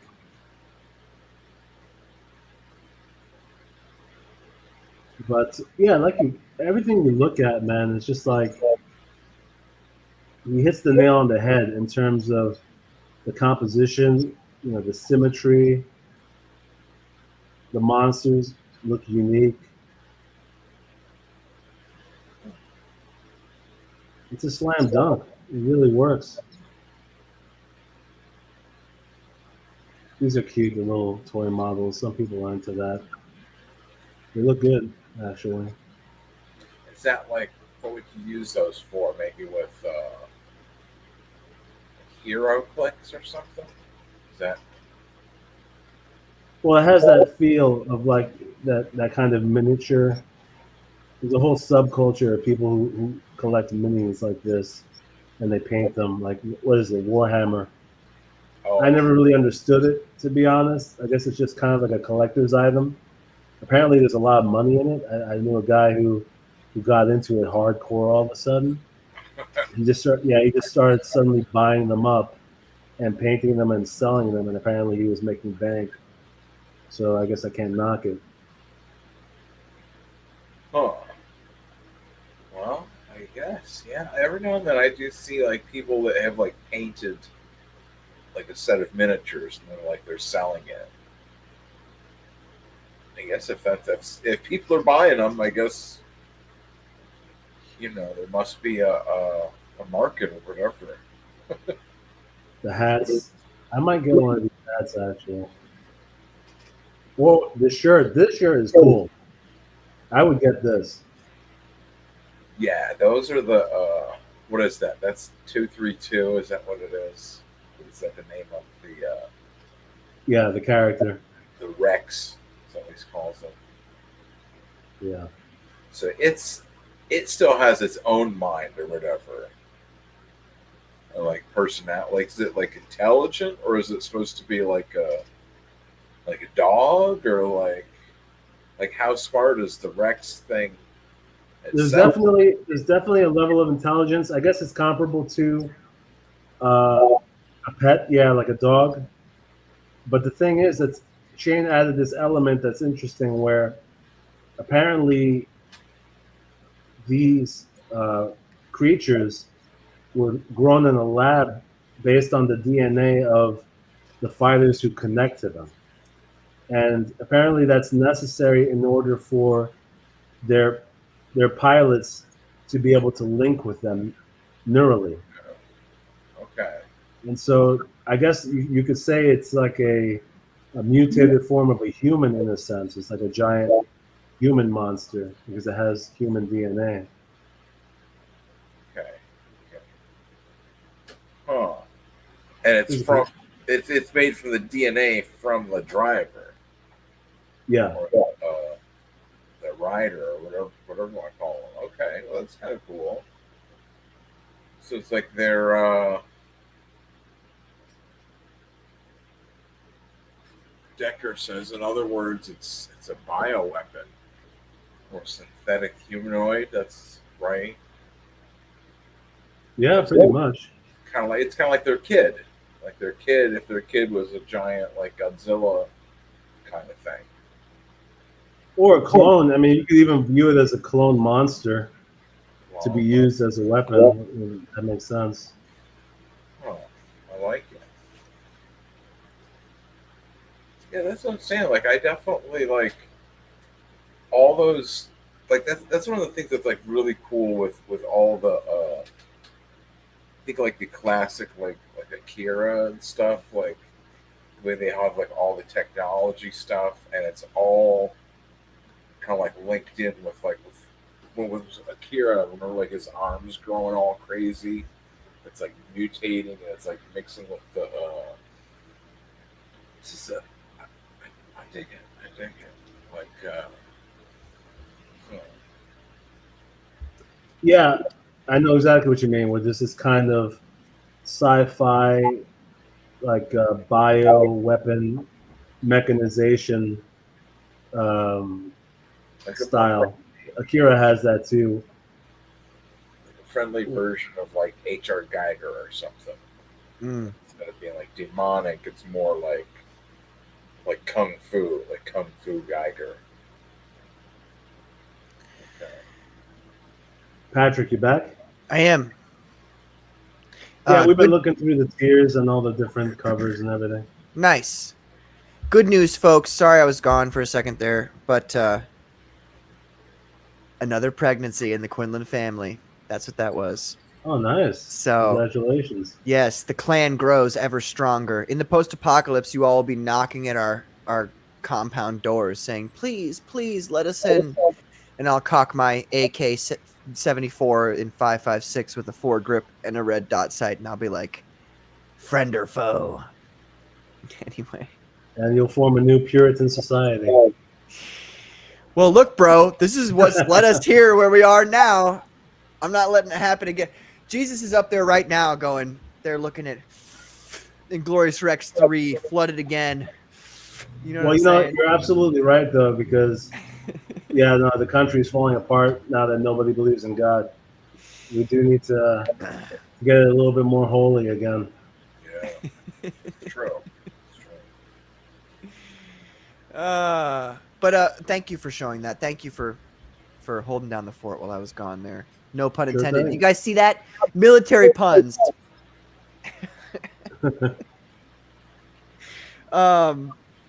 So yeah, did we get any new backers for Inglorious Rex? Is there like a counter on his website? I didn't even see. Let me take a quick look.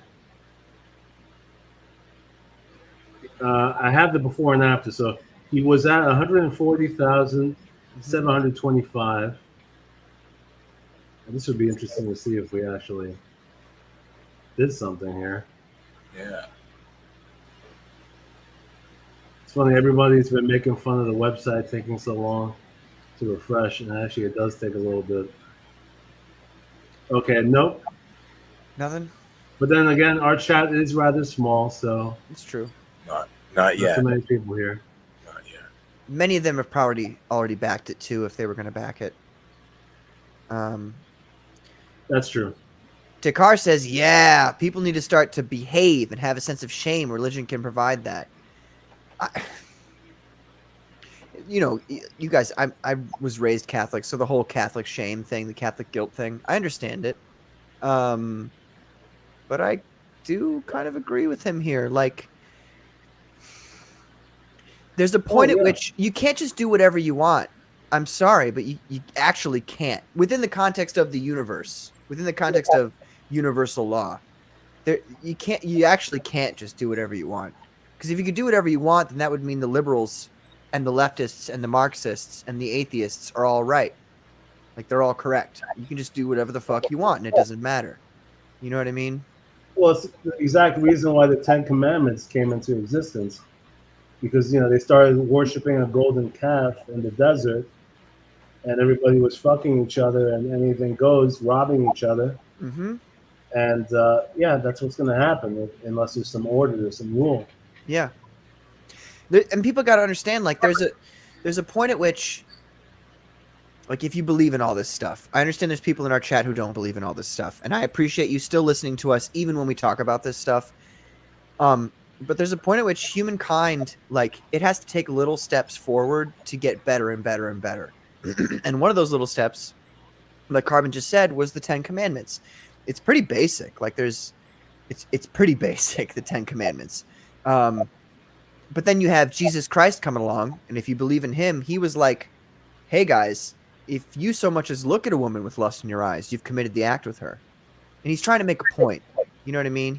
The point he's trying to make is the purity of mind, like what you're thinking actually matters just as much as what you're doing. A healthy sense of shame, Dakar says. Yeah. He also says, Marxists don't understand how farms work, and then they kill all the farmers, not the smartest lot. Bro, that's one of the best stories of Soviet Russia. The collective farming shit, and how all those people in those towns would, like, point the finger at the rich farmer to be like, this is the guy, kill him. They killed the rich farmer, and then all these fucking people don't know how to farm. So the Soviet Union starts to starve because they just don't know how to do any of the shit. They just kill all the people who know how to do it. That's kind of where we're at right now. Mr. Selfshook says, doesn't the story go that Moses threw down and broke some of the commandments, almost implying there were 20, as if you can't follow these first 10, you sure as hell won't follow the second 10? I thought that was in History of the World Part 1. Is that in the Bible? Is that biblical? Yeah, that's a joke from that movie. Okay. Yeah, I was no, gonna that's say. Hilarious movie, by the way. Everybody should see that movie. 6 million Ukrainians in a month or something like that. You're not, dude. We all talk about the Holocaust constantly. Oh, the Holocaust is a horrible thing. 6 million Jews, yada, yada, yada. Meanwhile, in Soviet Russia, 12 million people killed by the Marxist state. And nobody says a goddamn thing about it in history. When you guys were raised as children, did you hear about the 12 million people that the Soviet Union fucking just shipped off to Siberia on trains with no food, no lavatories, no nothing? These people literally, they would get to Siberia and the people in the middle of the train cart would be fucking dead, but they would be literally still standing upright because of how packed the train car was. Do you guys know about this? I do. Yeah. I love World War II. It's one of the most fascinating events in history, probably the biggest turning point in history aside from Jesus. Yeah. But Russia lost the highest number of people. It had the highest number of deaths out of all nations. And nobody thinks about that except for the Russians, of course, themselves. Right. And now the Russians are the good guys of the world. And some people don't like me saying that, but that's the truth of the matter. If the Russian government is calling our government satanic, and our government is in fact satanic, which it is when you look at the things that they do and the things that they support, who's the good guy now? You know what I mean? We've all been propagandized our whole life to think Russia is the bad guy, and yet they're the ones calling us out on all of our shit, the transsexualism, all that stuff. They're calling us out on it, and what have we got to say? Ooh, Russia evil. Well, let me just put a little bit of context to that because I'm against on that relative scale, I agree with you. What's that, Ben? I say I'm definitely against Russia. If it's us or them, it's definitely we should win. Like I'm not. Why do you say that? Because it's Russia. Like ultimately like I wouldn't trust the Russians. I wouldn't trust any Right. Like Let's continue with that though. Why wouldn't you trust the Russians? Because they're in Russia. And they're not here. Like they're not over. This isn't Russia. Well, if it's us or them, like you said, Ben, obviously it's going to be us because we're Americans. Right. Like That's the whole point. At this point in the stage of things, like if they have something that's like sounds like, but hey, did you ever think about like this? Like none of that leads to anything other than like trying to sow like dissension and misinformation and whatnot in the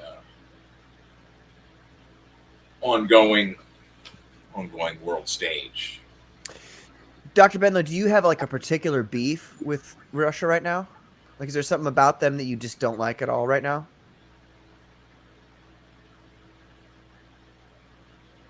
I mean, when you put it like that, I mean, I understand like they lock up different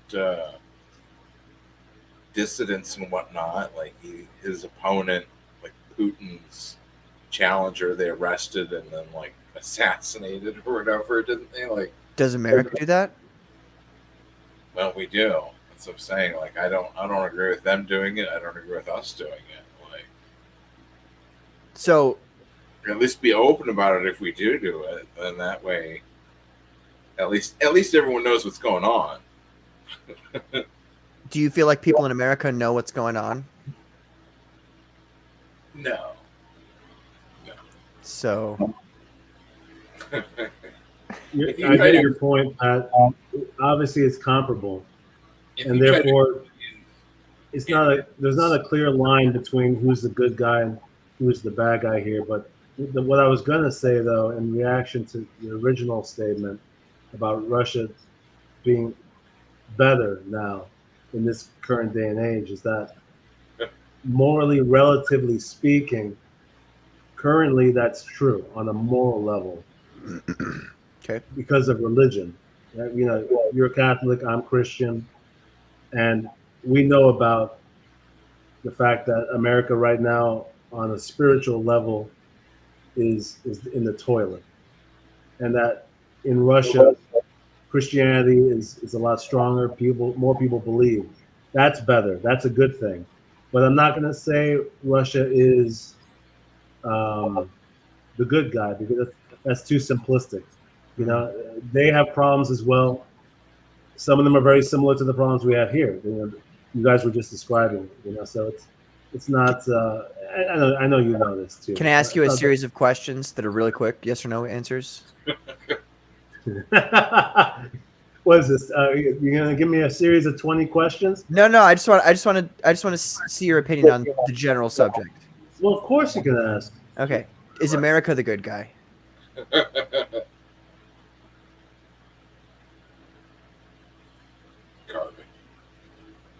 Yes. Okay. Is Israel the good guy?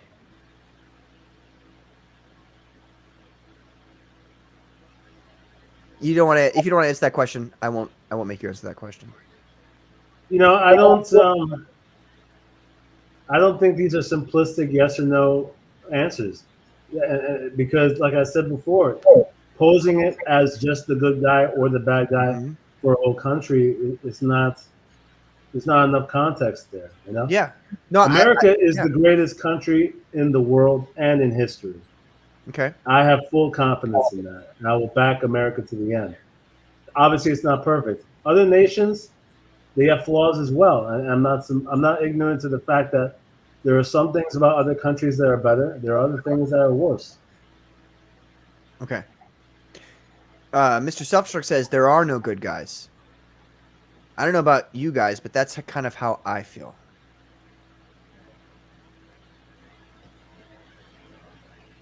Well, like I said, putting it in that way, in a simple term like that, it's almost like you're implying that there's a perfect country. Well, you could say one country is better than another, though, right? Yeah, you definitely say I guess. that. You could say America's better than Cuba Yeah. or fucking Burma, you know? And likewise, you could say the same thing for Russia. Russia is better than Burma. Russia is better than Venezuela right now, you know? Nobody's perfect. There's no perfect government out there. But America has been, to this day, the best driving force in the world.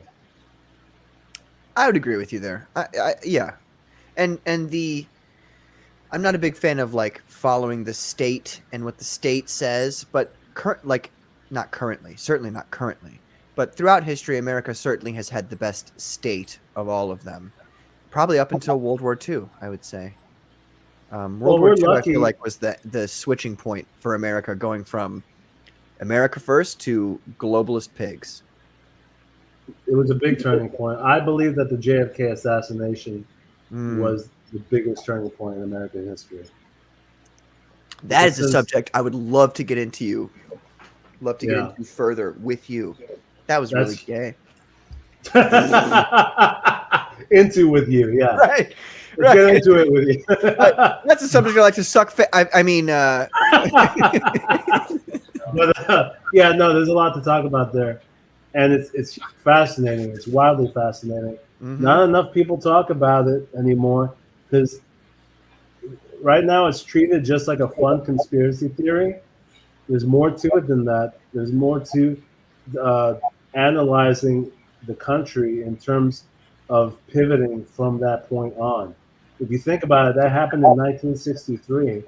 Oh shit, I'm so glad that this came up. Because the other day I was thinking about this. What happened in 19... While you're looking that up, Dakar says, I did a stream on the Trump assassination a few weeks ago. Assassinations are fun. fun to analyze, he says. You guys should watch the Brandon Herrera video about the ballistics of the Trump assassination. Quite fascinating. I don't know if you guys know who Brandon Herrera is. He's the AK guy on YouTube. A gun tuber, as they were. You got your thing, Carbon? Still looking? He's still looking. 1 second, and then I'm going to share a brief clip. Sure. Kevin Erson says, nope, after World War II is when it started. Well, I mean, Kevin, we're going to have a conversation about. I think that should be the subject of our next Comicsgate Commandos. When did the United States go from being America first, ostensibly the Trump platform, to globalist pigs / sucking the dick of Marxism? When did that happen? I also find it interesting that Nikita Khrushchev, the general secretary of the Soviet Union in the 50s to early 60s, I should be embarrassed. I should know what that is. He said, one of his famous quotes was, "One day America will wake up and find that it is communist." And it's hilarious how he's 100% correct. We're not, I mean, we are technically fascist because the state works perfectly in union with the corporations, which would make it more of a fascist regime than a communist regime. But Marxism's all the same, you know. The people don't own anything. Mr. Self-Destruct, stop it. We can't do that here. Yeah. There is actually one thing we will get banned from talking about, and it's that. Let's not talk Well, yeah, about that's what the implication is in the fact that World War II. Well, World War II is, like I said, is one of the most fascinating times in history. It's so detailed, so much happened, and it's the biggest turning point for the whole world, other than Christ. That's what I said earlier. Yes. But in terms of America, I know that World War II was a big turning point. The assassination of JFK changed so much about our culture, even subconsciously, that a lot of people have forgotten about. And I would like to even write a thesis on this. There's so much that can be said about it. But yeah, let me share this brief clip. Yeah. JFK was, what was he? Lutheran, Presbyterian? What was he again? Catholic. Oh, that's right. And they killed him. Interesting. Terribly fascinating. Are you sharing it? 1 sec. I know, Dekar, I was being sarcastic. I was trying to get a rise. Can you see it? There it is. Okay. Here we go. Let me know if you could hear it. Yeah. 100 days on Dragon. Yes. Can you hear it? Yes, but can you restart it, full screen it, pause for a few seconds so it can buffer, and then hit it? Okay, so before you see this, tell me if what you're about to see holds any relevance to something that's been discussed within the last year or so. Okay.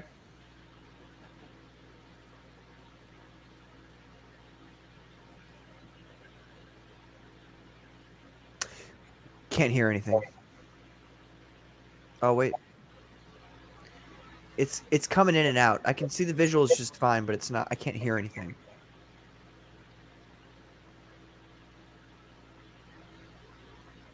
Okay.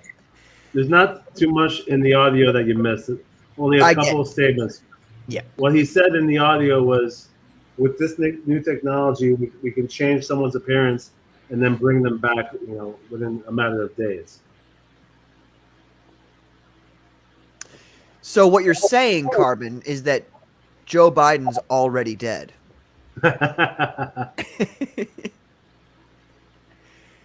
Yeah, well, here's the thing. That's an episode of the sci-fi TV show, The Outer Limits, which is one of the best TV shows in history. What year did that come out? I was about to say that. Okay, sorry. 1963. And what month did it come out? September 1963. And 2 months later is when something else happened. Yeah. But my point being is that you've heard of predictive programming? Yeah. The fact that there are things that were revealed to the public in small doses. That was obviously a crucial year, to state the obvious, but it was a turning point for media too. Science fiction has been something more than just entertainment. If you look at science fiction in the 60s, a lot of it involved the Cold War, a lot of it involved nuclear weapons, theorizing on how the world would change. The idea of a post-apocalyptic storyline, that all started because of World War II. That all started in the 1950s and 1960s, right? And these stories, they went hand in hand with even what the government was doing and the alphabet agencies. So what I'm posing by saying that happened in 1963 is that it's known that agencies were involved with writers in Hollywood, and I would say that sci-fi and the government had things going on hand in hand. Do you ascribe to EVS's defense of Joseph McCarthy? You mean the fact that he just likes him overall, and well, I mean the fact defends... that are, you know, when you and I were I mean, I don't know, I can't say for sure for you, but when I was growing up, Joseph McCarthy was always this, McCarthyism was this like, oh, it's a witch hunt kind of thing. Right. And yeah. you get older and you realize it wasn't a witch hunt. Like they legit were all commies, and they still are commies. That's a fact. It was propaganda told by liberals in schools. The schools have been taken over by liberals for a while now. Probably since, once again, the 1960s. Yeah. Liberals took over the media. They took over the schools. A lot of things that Americans think about our own country happens because of liberal propaganda shitting on us. So, yeah, that was the turning point. Also, women, you know, the relationship between men and women in society as a whole went completely down the tubes starting in the 1960s. With the whole sexual revolution. Well, yeah, a lot of things happened. A lot of things happened, obviously. But what else happened? The President of the United States, the most powerful man in the world, was murdered. And then people lost faith in America. People lost faith in country, marriage. Every institution started to fall apart. But some of them a lot more gradually than others. So, Carbon, do you think that the assassination of Kennedy on the part of whoever did it was primarily for,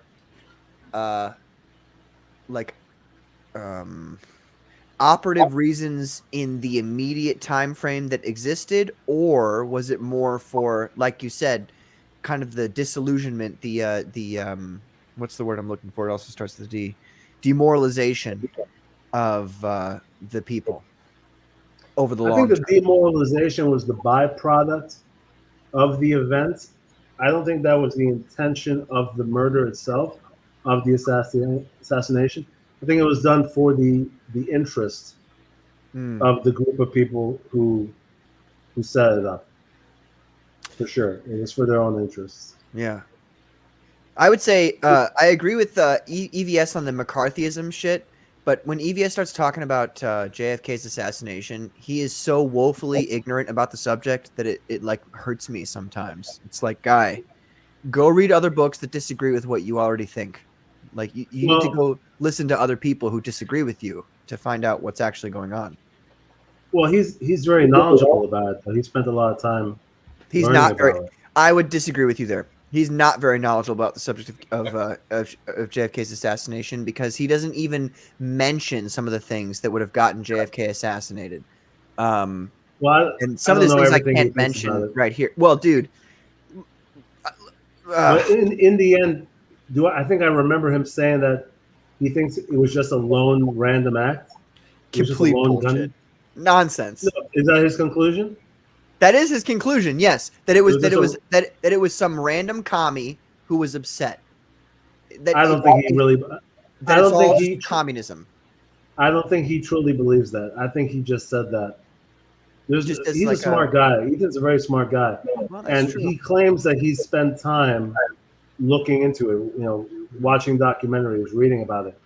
That's what I mean by him being knowledgeable, at least about looking into it. So for him to say that, I think he's just saying that on YouTube to be, you know, safe, to be And take you're right. the innocent road. Maybe he is, and there's some subjects that he purposely avoids. I notice. I watch when people say certain things about these subjects, and he just completely avoids them. And like a subject like, for instance, this one. What happened that changed Russia to socialism? Look it up, folks. Good Look up question. who was the financiers of. When did that happen? Was it Well, like when they broke up, when it went from USSR? No. So when the Russian monarchy was overthrown by the revolution, the Bolsheviks. Who financed the Bolsheviks? Who financed Lenin coming back from his exile in Germany to go to Russia? That's all I'm going to say. That's all I'm going to say. I'm not going to go into it. I promise, guys. This is eventually going to turn into a hate stream. It's if we kind of keep on going Right. down this road. Yeah, if talking about basic facts about history is a hate stream, then what are we doing in our lives? But I would encourage everybody to go figure out of your own accord who financed the Bolsheviks, who financed Lenin coming back to Russia. Figure it out, and come back, and we'll talk about it. That magician guy with him? Was that the magician guy that had with him? Don't say Rasputin. I swear to God. God damn it, Dr. Ben. That was in Anastasia the movie. It's a cartoon. Great cartoon. It's a fantastic cartoon. Everybody should go watch it. Beautiful art. I think it's a good time to move on to I would agree. Deadpool. Let's finally do this Deadpool talk. I would agree. Let me finish out these chats here. We don't have to go into them unless you guys feel like you want to. Why do I feel like Sinatra was in that one or some similar story? I forgot what he was talking about. Great questions, Kevin. Yes, they Guys, are. I'll be back in 1 minute. I'm just going to step away, All right? Manga and anime started the big explosions and existence-threatening scenarios in their sci-fi because of World War II cultural trauma. Yeah, it's kind of cool though, isn't it? Like, I don't know about you guys, but I love the post-apocalypse theme. Big fan. And even though I wrote my book and said it was post-apocalypse, it's really not post-apocalypse in like the actual subject matter that I discuss in the book. Ooh, I've got some things to tell you guys about my book in a little bit here. I'll wait for Carbon to come back though. Mr. Self-Destruct says, I'm sorry, Dr. Ben, did I interrupt you? Go ahead. No, you go ahead, please. I sometimes I can't hear if you're talking or not. Get this close to the mic when you want to talk. Oh, right on. No, I was just waiting for you to read this one. Okay. Operation Mockingbird. Add in karmic law, you get predictive programming. They're without blame because we were warned. Dr. Ben, so you wanted to chime in on this one, right? The elites. He's talking about the elites. They feel that they can use predictive programming with movies, television ads, and whatnot to show what they're going to do. Some sort of like predictive act, like metaphorical or symbolic of some future evil, like supernatural crime that they're going to commit. They feel that somehow if they warn people about it in their movies or whatever, or books or media, it will somehow absolve them of karmic debt, I believe is what Mr. Self-Destruct is talking about. I see what you're without saying. blame for like committing these acts because they warned like okay, we're going to bomb. We're going to do this. If you're still there, hey, that's on you. We warned you. We told you. Yeah. Terribly fascinating. Duh. The problem with that, those of you who are listening who believe in karmic law, is that karmic law is based upon a pagan religion, which is based upon get this, pagan gods, which are based upon, get this, demons, literal descendants of angels who had sex with human women, the Nephilim. So nice try, motherfuckers, but it's not going to work this time. Dakar says, "Don't get me started with that." He's talking. Somebody was talking some shit about Soundgarden, and Dakar, he's up in arms about that. He loves Soundgarden. I know he does. He plays a guitar. He knows how good Soundgarden Talking is. shit about Soundgarden. Well, Yeah, that's why he's saying that, which means that I don't know what that was in reference to. Oh, by the way, Pat. Okay, go ahead. I noticed briefly the other day, your stream, our stream, the Commando stream.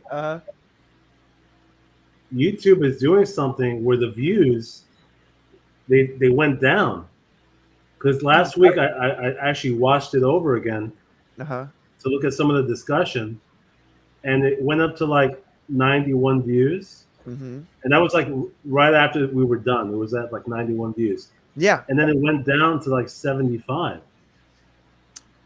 It kept on bouncing up and down every time I checked it out, so I was curious, and then now it's like in the 70s. So congratulations, YouTube is actually throttling the videos now. Thank you. Actually, I take that as a great compliment. And if that's true, what that means, Carbon, is that we actually reached 91 real human souls, and that YouTube doesn't want us to know that. But either way, we still won. We still reached 91 human souls, and that's all. That's all we can ask for. Well, it was probably higher than that, because that was like the day of, like the day after it was at 91. So since then, it's probably been some more views. Well, let's do this then. After tonight's stream, tonight or tomorrow night, I'm sorry, tonight or tomorrow morning, if you guys could share this stream and just let everybody know they need to watch it, because we say things that aren't allowed to be said. Yeah, let's do it. That'd be cool. I know I'm the worst person with advertising for this stream and then talking about it afterwards. I know I am. I'm so horrible with social media, but together we can make a difference. Right. That's the gayest thing I've ever said, but we're going to continue. It was a little gay. It was a little gay. The assassin was a communist after all. Dekar, he was he might have been a communist and a CIA agent at the same time. He had met with Cuban diplomats and shit. Yeah. So this is the beginning of globalism here. Or is he joking? I don't even know. Decker See, says this is what we were talking about before, about sarcasm over text. You can't tell.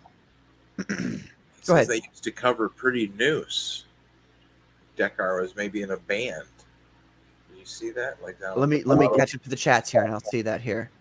He was hired by CIA, or he was radicalized and turned by the Soviets. In my opinion, he was, I think, both of those things: radicalized and turned by the Soviets, and then hired by the CIA because they had their own interests, and he was very useful to that. That's what he said. Read lots of books. Has them in his bathroom. I have him on my phone, motherfucker. About Oswald with all that? I'm not sure. I think that's what they were. Ben Heisel says Dekar. You just noticed that. What? What do you got there? Sativa or indica there, Dr. Ben? It's a sativa. It's a Wonka bar. Wonka bar? That sounds like some crazy shit. Yeah, it's pretty good. It's just like a little vaporizer. You don't have to do anything with it. You just get them and yeah, and you just fucking rip it until you're fucking touring the moon with Elon Musk. Yeah. I understand that it's been legalized in your area, but maybe keep it in moderation, Ben. Be careful. Oh my god! Don't celebrate too hard. Yeah. Well, I've had.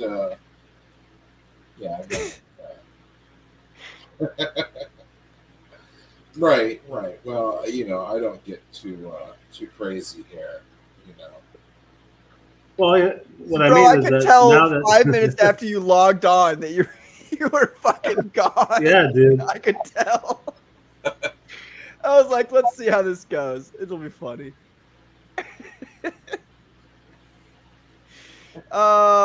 Boney M. Rasputin. Do I want to click on this? What is this? I kinda, you know what? Communist stuff is what it sounds like. Rasputin was not a communist. He was a monarchist. If anything, he was a Satanist first and then a monarchist. Yeah, but I kind of want to click on this, but I can't grab it. Mr. Selfster, can you send that to my Twitter? I want to see what that is.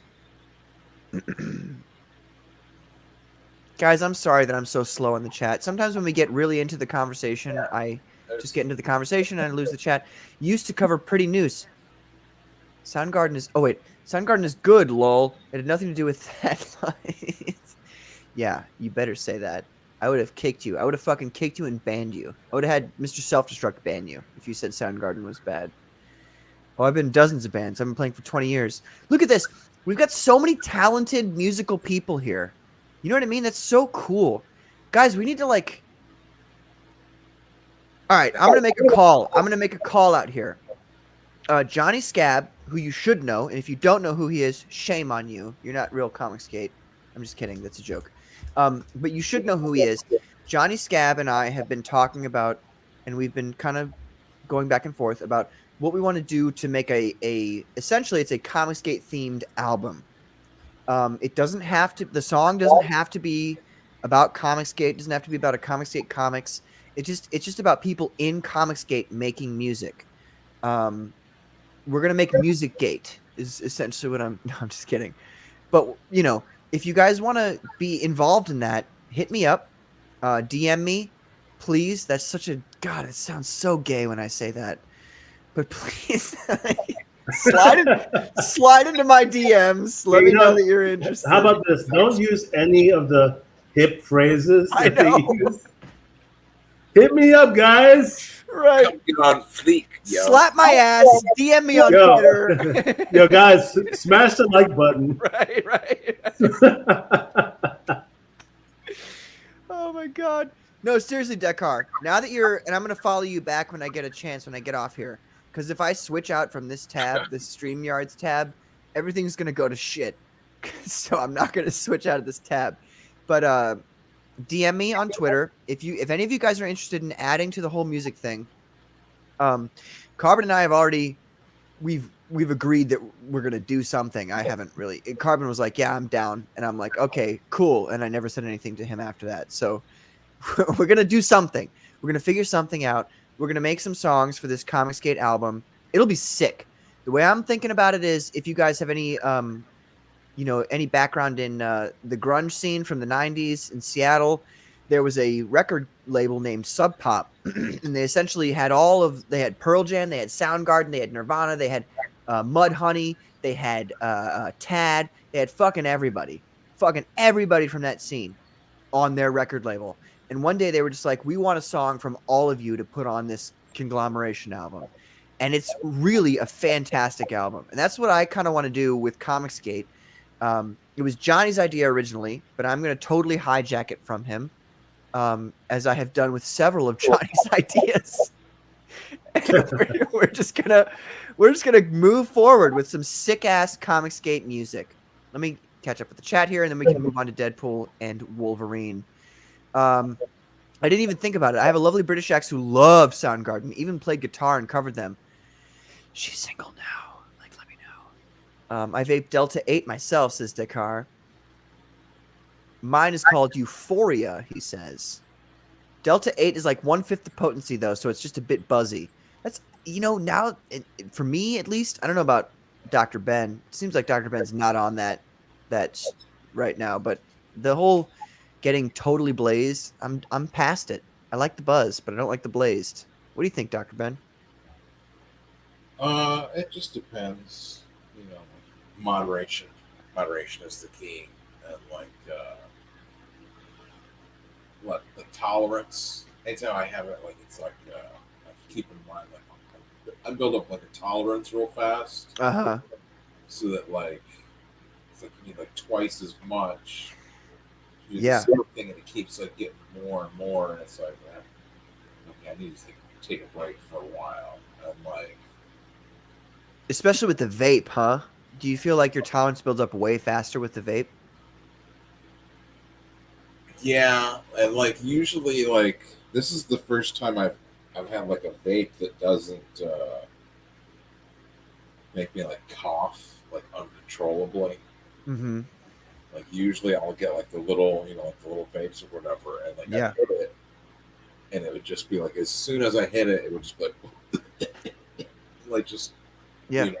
You know how like every time like when Zach starts a video, and it's just like that. Right.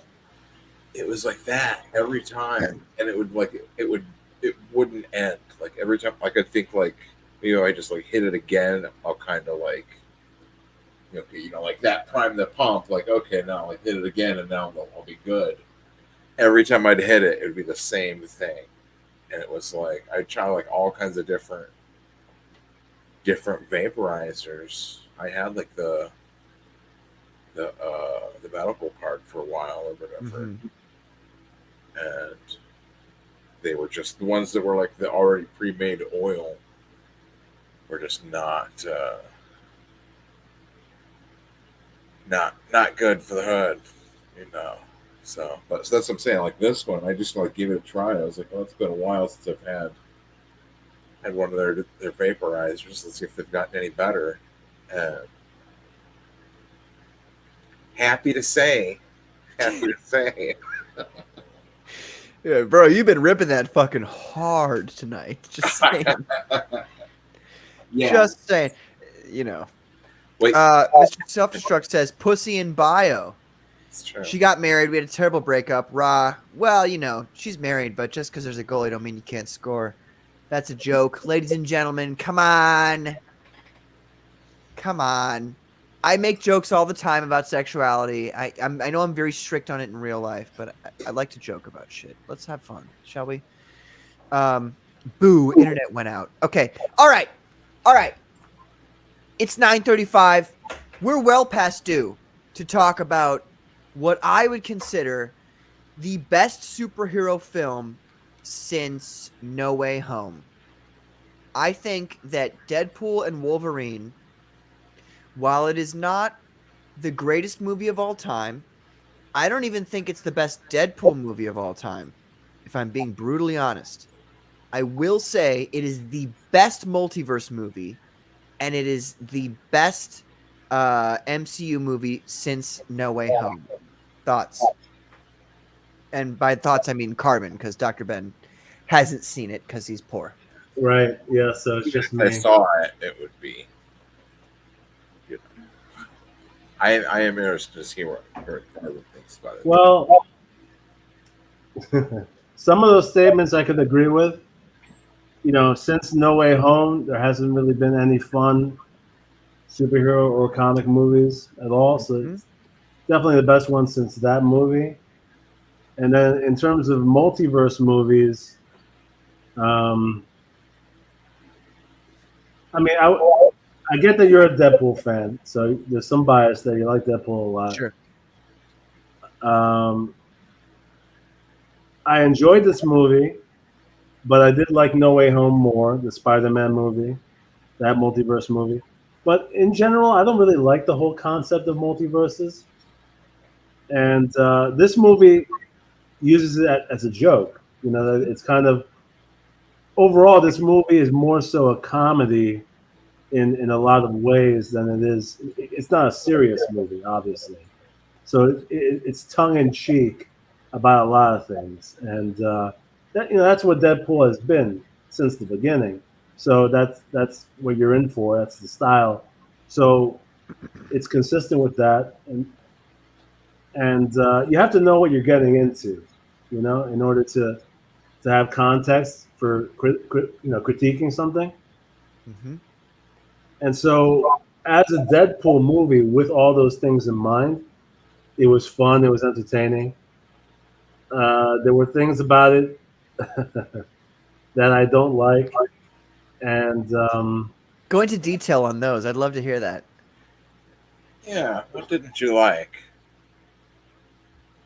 Did Deadpool really have Wolverine claws like this? Start with your like lowest least favorite thing and go up to your most least favorite thing. Like build it up. Well, like I said, you have to know who Deadpool is. Once you know the style of character he is, everything in this movie was to be expected. Mm-hmm. He's, in a way, a little bit of a clown guy. He jokes around, he fucks around a lot. And then Wolverine even had a little bit of a monologue in which he was able to vent about that and complain about Deadpool's character in a bit of a rant.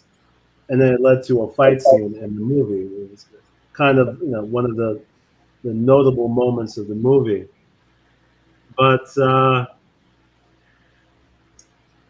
I'm kind of glad that Deadpool, this franchise, won't be continuing, because I view this whole Ryan Reynolds. He took. I like the first movie the best, the first Deadpool movie, Mm-hmm.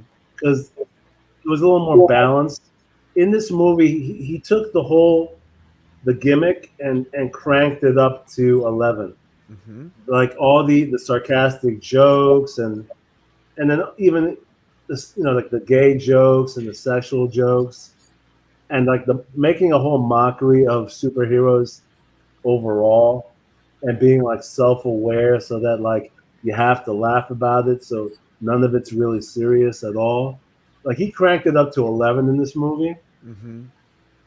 and I could laugh at it, and I did laugh, and I can enjoy it, but it not to a degree where it's like people aren't going to take superhero movies seriously anymore, or even fight scenes in a superhero movie, because there was a moment where I physically cringed, and I almost got like literally angry as a result of it. Is when Wolverine had his climax at the end of the movie, where he Dr. Pentagon. Oh no! At the end, right in that fight scene where they walk out, it's a famous moment now with the Madonna song and everything. But he puts on the mask. Clearly, that was a big moment. A lot of people were looking forward to it. There were people who were surprised in the theater about it, and it was badass. And then Ryan Reynolds has to throw in a fucking gay joke right afterwards and go, "Oh, the blowjob ears. What kind of wind resistance do you get on those blowjob handles?" And I go, "Dude, do you have to make everything, even a cool moment? Like this is like a landmark in terms of comic book fans, to see him finally have the full costume with the mask. It looked good. It was a slick moment. It even gave some people chills. It made your hair raise a little bit, and you go, "Oh shit, he looks badass." Then he goes, "What about a blowjob?" It's like, dude, I'd like to kill you. I would love to fucking kill you right now. And then the fight scene, to add insult to injury, and this is the moment I'm talking about, where I almost got like physically, my blood was starting to boil. You get to see Hugh Jackman fight in that costume for the first time, right? And it's like, okay, this is going to be a good moment. He's going to start hacking everybody, and it's going to be bloody. And it's the fucking Madonna music playing over him slicing people up. And I go, this isn't working visually and like audio wise, orally speaking. Not orally, not orally, but orally. A-U-R. You made it me just now. Yeah. And I go, this is clashing. Like, you see, he starts the fight. He's cutting people in that side angle, right? The horizontal shot, which is a great way to start an epic fight scene. And then you get, it runs into the chorus, the fucking Madonna chorus. And I'm like, dude, this is clashing. I'm upset. Like, play some fucking epic music here, dude. That really bothered me. Yeah. What do you think it should be like? It's like the epic, it's like the basic, like the final battle, or like the almost, Like, well, the thing is, what would you want to have like for like Wolverine for like? Well, the thing is that music made that moment. It made it diminished because if you had some just regular instrumental background music like they had during like even the Avengers movies, you have action scenes. You know, you're not going to have some slap happy dance song over it. You just have some normal serious instrumental score over it, and that's it. So I can focus on the action scene. But no, everything's got to be a joke so I can laugh about it, and the girls could giggle in the audience because the girls, they don't care about the action scene. You know, they just want to have fun. Yeah. So for them, it worked. But dude, I was like, this ain't it. This fucking ain't it, dude. I would say 100% I agree with you on the blowjob handles comment. He could have said something like, because the line of, I'm sorry, I'm just a catty bitch when I'm jealous. I think that's very Deadpool. You're right. There's a lot of gay humor. And I know that like, okay, I'm just going to real quick stand on this soapbox here. For a while, since 2016, Deadpool has been co-opted by the LGBTQIA community. They think that he is one of them. And so they think it's funny to like it's in the comics primarily. That's why I stopped buying Deadpool comics, because Deadpool, one time I saw him like somebody referred to their daughter as a they, them, and Deadpool was like, oh, pansexualism, cool. I'm like all down for that. And I was like, all right, not buying this comic anymore. Because Deadpool, I think what your problem, Carbon Heart, is, I think what your problem is the same problem that like real hardcore Deadpool fans have with these movies. And that is that Deadpool does laugh and joke, and he makes fun of shit, and he's very sarcastic, and he does many of the things that Ryan Reynolds does in the movies. But at the same time, he does it because he's supremely unhappy with his life. And the character of Deadpool is an unhappy one. He's not a, like you said, he's a clown. Other people describe him as clowns. Other characters describe him as a clown. But in reality, he's like this horribly depressed guy who filters the prism, his pain through the prism of humor. And, and they since 2016, the LGBTQIA community has co-opted him into their sexual preferences, because sometimes he says some weird things, some kind of slightly gay things. And he said a lot of gay things in this movie, I will say. And it's... well, overall, let me just jump in for a second. It's not the fact that he might be gay himself. I don't give a shit what he wants to do. Or even a gay joke every now and then is fine. But my biggest moment was the Wolverine moment at the end. Because, like I said, like you had one great epic shot there. Uh-huh. And then you killed it. So then that just, it turned me off in a big way. Because, like I said, I laughed for much of the movie. It was funny. It was an entertaining movie. And you can laugh at it. I'm not like some uptight guy like that. Sure. But it's like you couldn't have one moment. And that's when, like, on a personal level, I took that as Ryan Reynolds being like a jealous guy, where like he didn't want somebody else to shine in a way that's like masculine and fucking cool and iconic. You had to like be the comedian and make it about you in that moment. You know? I see what you're saying. Yeah. And it's funny you say that too, because I'm sorry, Dr. Ben, were you going to say something? No, I had to.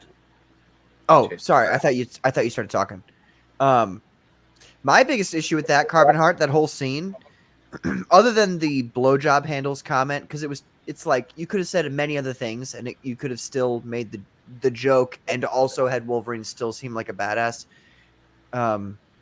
Because, like, you're right. The whole putting the mask on, people were gasping in the theaters. I was like, fuck yeah, like, this looks so good.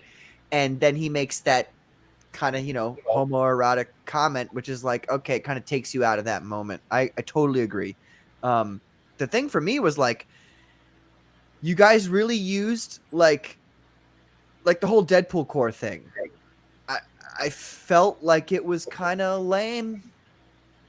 Like, I've always felt like the Deadpool core itself was kind of lame, and I'm a big Deadpool. I've read all of the Deadpool. I've literally read all of the Deadpool comics up until 2016, and then I stopped reading the new ones.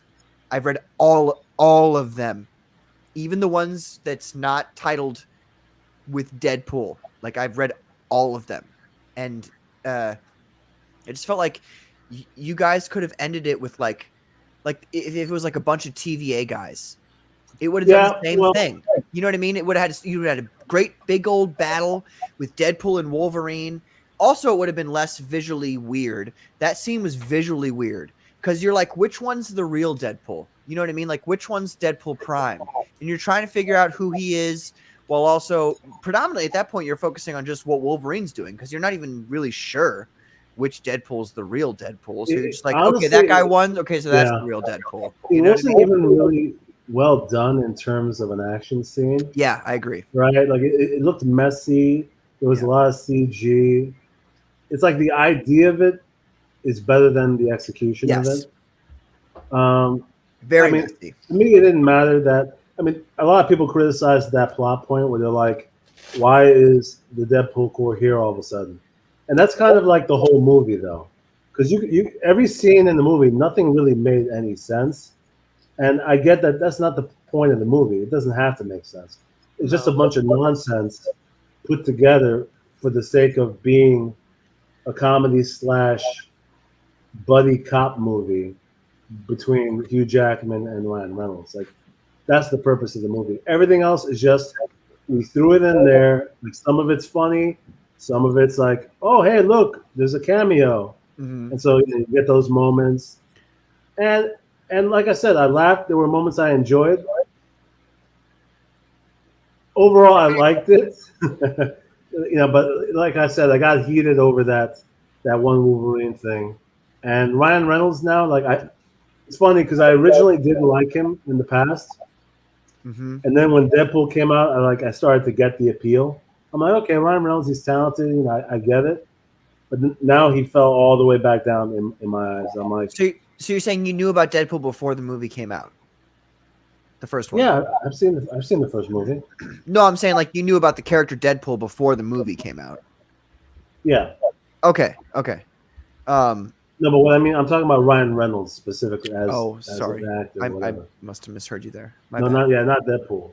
Okay. But I'm saying Ryan Reynolds in the past, I never liked him as a person in movies, you know. Mm-hmm. And then when Deadpool came out, I started to like him because I liked the first movie, and I started to get the appeal where like he didn't really bother me much anymore. But then now with this third movie, I'm like, yeah, fuck Ryan Reynolds. I don't like that guy. Really? Wow. After the movie, you dislike him. Yeah. Interesting. You're like, you watch the movie and you're like, I dislike. Is it the other people in it as well? No, just him, because even though I'm capable of enjoying the movie as an entertainment sake, I watched it as like this dude's ego / like chip on his shoulder, where like because he's one of the writers, where he needed to be talking nonstop throughout the whole movie, and that's what I mean. Like when there were moments like other people's time to shine, he always had to chime in, and it wasn't always funny either. Like sometimes he chimed in, and I'm like, dude, you don't need to be talking 95% of the movie. You could shut up every now and then, you know. And so I was conscious of the fact that he wrote the movie too, so that pulled me out of it every now and then. Where I'm like, dude, learn some restraint. It's interesting that you say that, Carbon, because that's kind of more the way the comic book Deadpool is. Like he doesn't. What we see in the movies is very Hollywoodized Deadpool, if that makes any sense to people. Not only are the jokes very Hollywood-esque, you know, they're very like I don't know, if you watch like The Hangover, for instance, they're more like that than they are like the actual comic books. And Deadpool is a much more serious character in the comic books in the sense of like he makes jokes. He does make jokes and he breaks the fourth wall, not nearly as much as the movies do, I would say. But there's always that underlying like his life fucking sucks and he's like a shitty person. He's a murderer and he's insane. And Yeah. so he's kind of a bad guy. And they don't really they really don't, you know, and that's why I say it's Hollywoodized, because if you were to tell a story about a Deadpool that's actually comic book accurate, where he will legitimately just fucking kill anybody you want him to if you just give him enough money, people wouldn't want to go see that because they want to see a hero movie. You know, they want to see a guy where the guy saves the world. You know what I'm saying? Yeah. And Well, that's not the character of obviously, Deadpool. I like the comic version of Deadpool more so, Mm-hmm. but that's easy to be biased in that way. Just like Yeah. it's easier to be like, I like the comic version of Batman more than any of the Batman live action movies, Yeah, because that's true. it's almost impossible to create a comic perfect version of any character. So I get that. Yeah.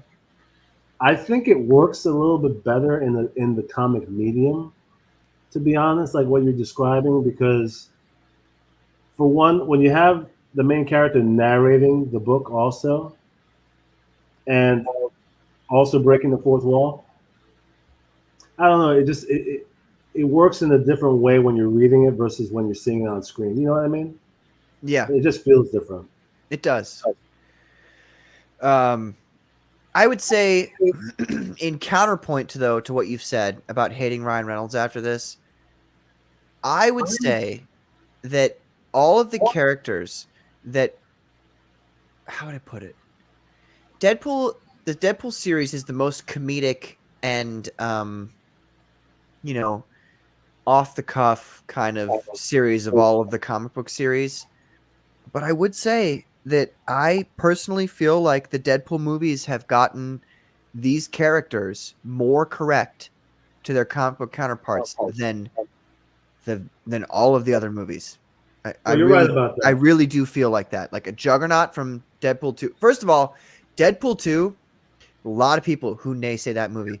I'm actually considering making like an hour-long, like I'm literally considering writing a 9-page double-spaced Times New Roman paper on why Deadpool 2 is the best Deadpool movie of all time and also way better than number 1, which nobody else seems to think.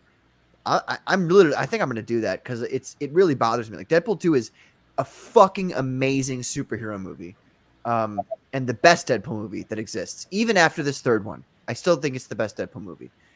Yeah.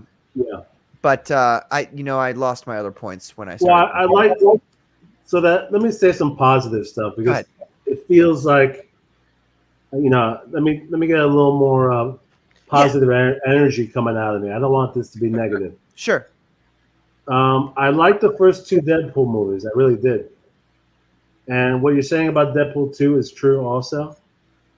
And you're right. The interpretation of the other characters and the heroes, they all look great. The costumes look great. I mean, they're themselves. They're accurate. They're the most accurate versions I've seen of these characters, and so that execution's good for sure. And and like I said, with this movie, the third one, when I watched it, I did laugh. I enjoyed it. It's a funny movie.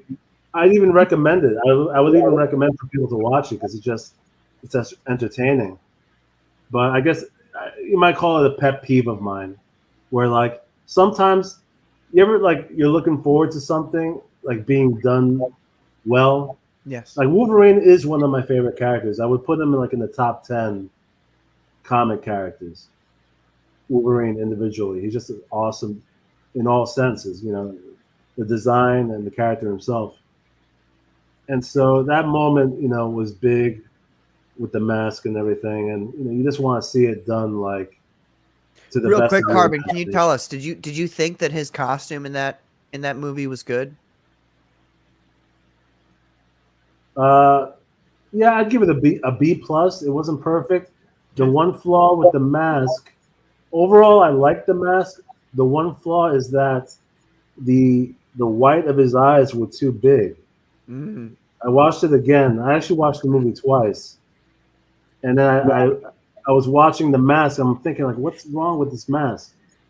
And if the whites of the eyes were a bit smaller, he would have looked more serious and slick. Yeah. And also, yeah, if somehow they designed the mask so that movement were possible with his brow, so that he could actually like furrow his brow with the mask, then it would have been perfect. Because the stillness of it, like the fact that his brow was so not do that. I watched it 2 times as well, but did his brow not furrow? I thought it did a little bit. It can't. It's locked in place. Like it doesn't move. His brow of the mask. If it could move, then it would be perfect. Continue with your point previous to that, though, that I interrupted you on. Yeah, just about like epic moments, because I'm a big comic book fan, and like I have this kind of nostalgic feel for like these heroic moments. Like I'm a huge fan.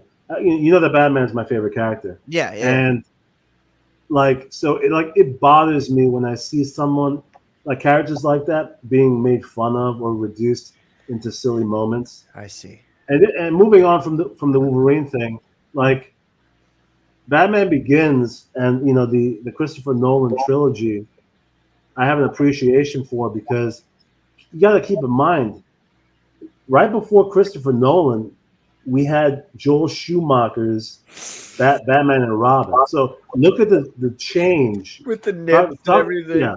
Yeah, the drastic change from George Clooney pulling out a credit card in Batman and Robin and making jokes with Robin, right? And then you had the seriousness of Batman Begins. I remember when Batman Begins came out, it was like my childhood dreams came true. I'm like, finally, like you have this epic origin story. The characters being taken seriously.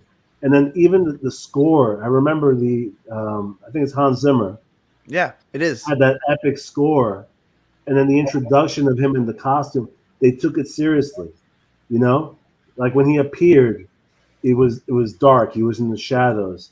When he said I'm Batman, it was badass. It's like, and that's what you want, Yeah. Actually, I think it was Michael Giacchino who did the original script for.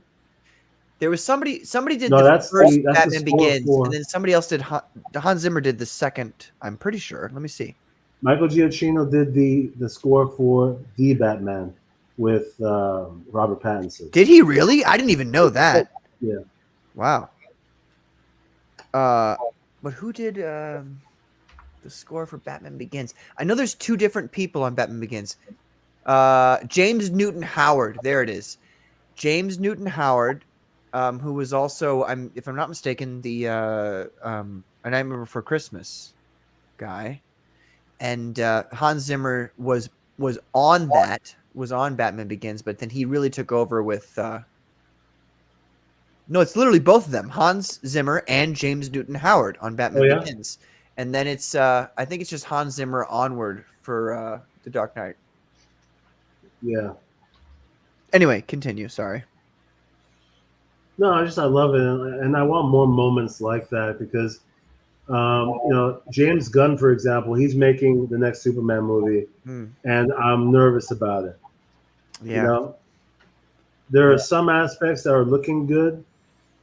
It looks very well casted. Everybody he's chosen, I like. David Cornsweet. Yeah. He looks good, but the costume is looking iffy, for sure. Okay. Can you explain that a little bit more? Because like, I got to be honest with you. I'm not the biggest Superman or DC fan in general. So what is your big complaint with the costume? Have you seen pictures of it? Yeah. I mean, I see I see the pictures. The thing that I see that most people are complaining about is the fact that it's kind of baggy on him. because he's Well, got it's the not red. it is baggy. He's got the red underoos. He's got the like, as far as I can tell, the costume design itself is as close as Yeah, it no. gets. The overall design of the suit is fine. It's the lack of it being fitted. It's fitted terribly. It looks like it's hanging off his shoulders, like when he bends his arms. There's looseness in it, so the material is too thick. It looks rubbery because on all of his joints it's sagging, and like, yeah, maybe you want to share a picture of it. I'm trying. I'm looking. Keep talking. Yeah, design wise, the cape looks beautiful. The coloring is beautiful. Even the logo's fine. Some people have a problem with the logo. It looks like an older interpretation of the S symbol, in which it looks more like an actual Kryptonian character as opposed to an S. So I'm fine with that. Mm-hmm. Yeah. Okay. So yeah, this is the shot. Whoops. Oh my God! I removed. Hold on. Can I make this the shot? Can you not just let me? There we go. Stop. All right. All right. Talk. Sorry. Yeah, so basically, like, as you can see in the shoulders and in the chest, where it's hanging off the chest, so it's not form fitted to his body, and part of the reason for that is because the material is way too thick. Yeah. You know, Superman, you need to see the muscle definition. Yeah. And so, and you know, the funny thing is, I've seen worse pictures than this one. There have been other pictures of him on the set. Mm-hmm. In which you can see even more so, where it's just like, dude, it looks like somebody wearing the costume who it wasn't made for. Do you feel like they misinterpret?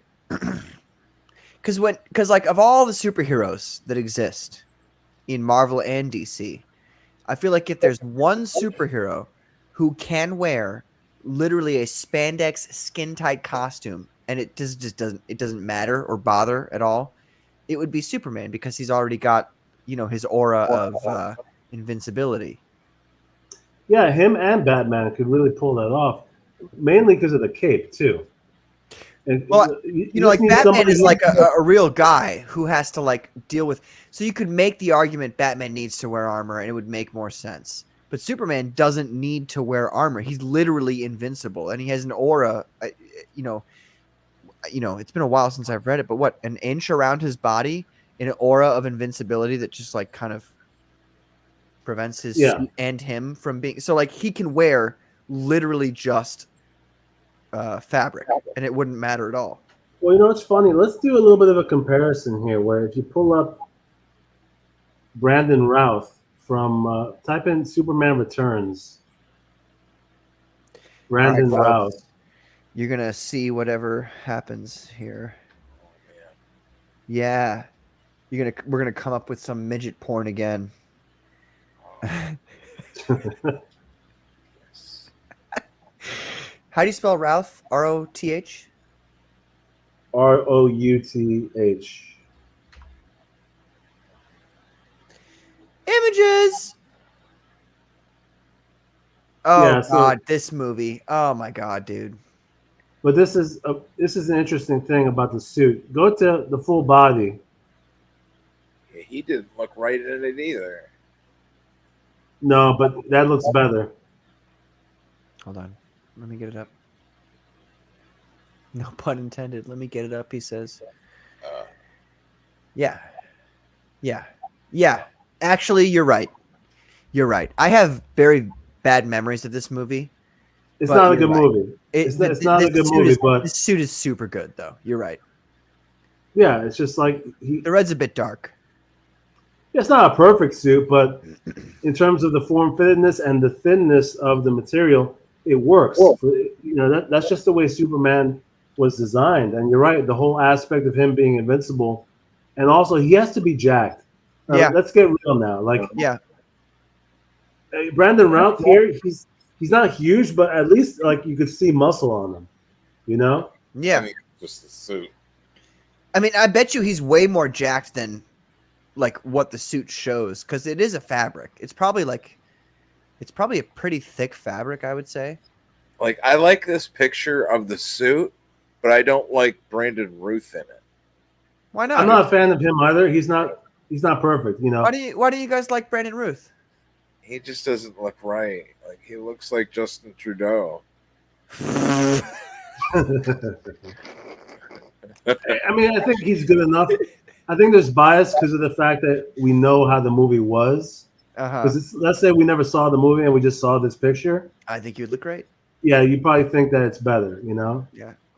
They're real kind of shallow underoos, though, don't you think?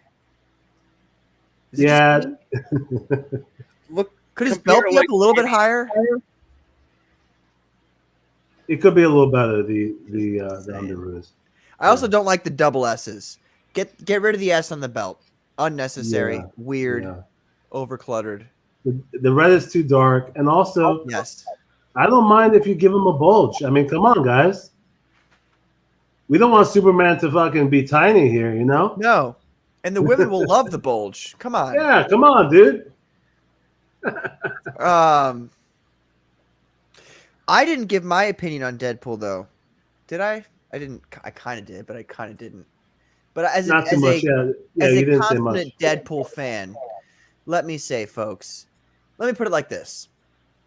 I don't like the Hollywoodness. Like when Deadpool 1 first came out, I watched it and I thought it was very funny and I thought it was very Deadpool in a Daniel Way sort of way. That's a word humor there. For those of you who've read Deadpool and who know the comic books, there are several different creators who have done him, and it's interesting. They all do him slightly similarly different. There's some people who are kind of similar to one another. So, for instance, we started with Fabian Nicieza and Rob Liefeld, obviously. Fabian Nicieza, I would say, I don't even know if I'm saying his name correctly.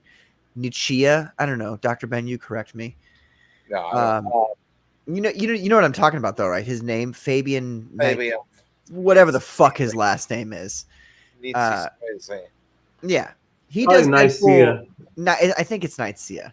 He does Deadpool a certain way that's a kind of balanced way between the over fourth wall breaking and the, he's very serious and he's a fucking murderer kind of thing. I like that. Then there was Joe Kelly, who did Deadpool from 1997 to 2002, I believe. Joe Kelly really introduced the idea of the whole goofy man thing. And while it is, and it was at the time, actually kind of revolutionary, what happened was Joe Kelly introduced him being very fourth wall breaking, very jokey, very like, but at the same time, Joe Kelly's version of him was serious and he had some fucking issues, like Blind Al, for instance, who you see in the movies. Blind Al in the movies is his roommate of Willing Accord. In the comic books of Joe Kelly's comic books, which is what I thought Ryan Reynolds' his movies were mostly based off of, Blind Al is this woman who Deadpool has fucking kidnapped and he keeps her in his apartment. And when he leaves, he puts her in this room because she's blind, that's covered in razors everywhere.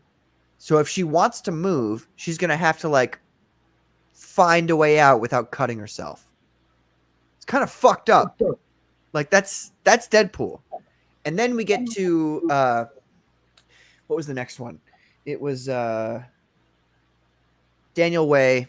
I don't think Daniel Way was the next one, but there was some people in between. Then there was Daniel Way. Daniel Way was really the guy who made Deadpool like as goofy and fourth wall breaking as everybody thinks he is now.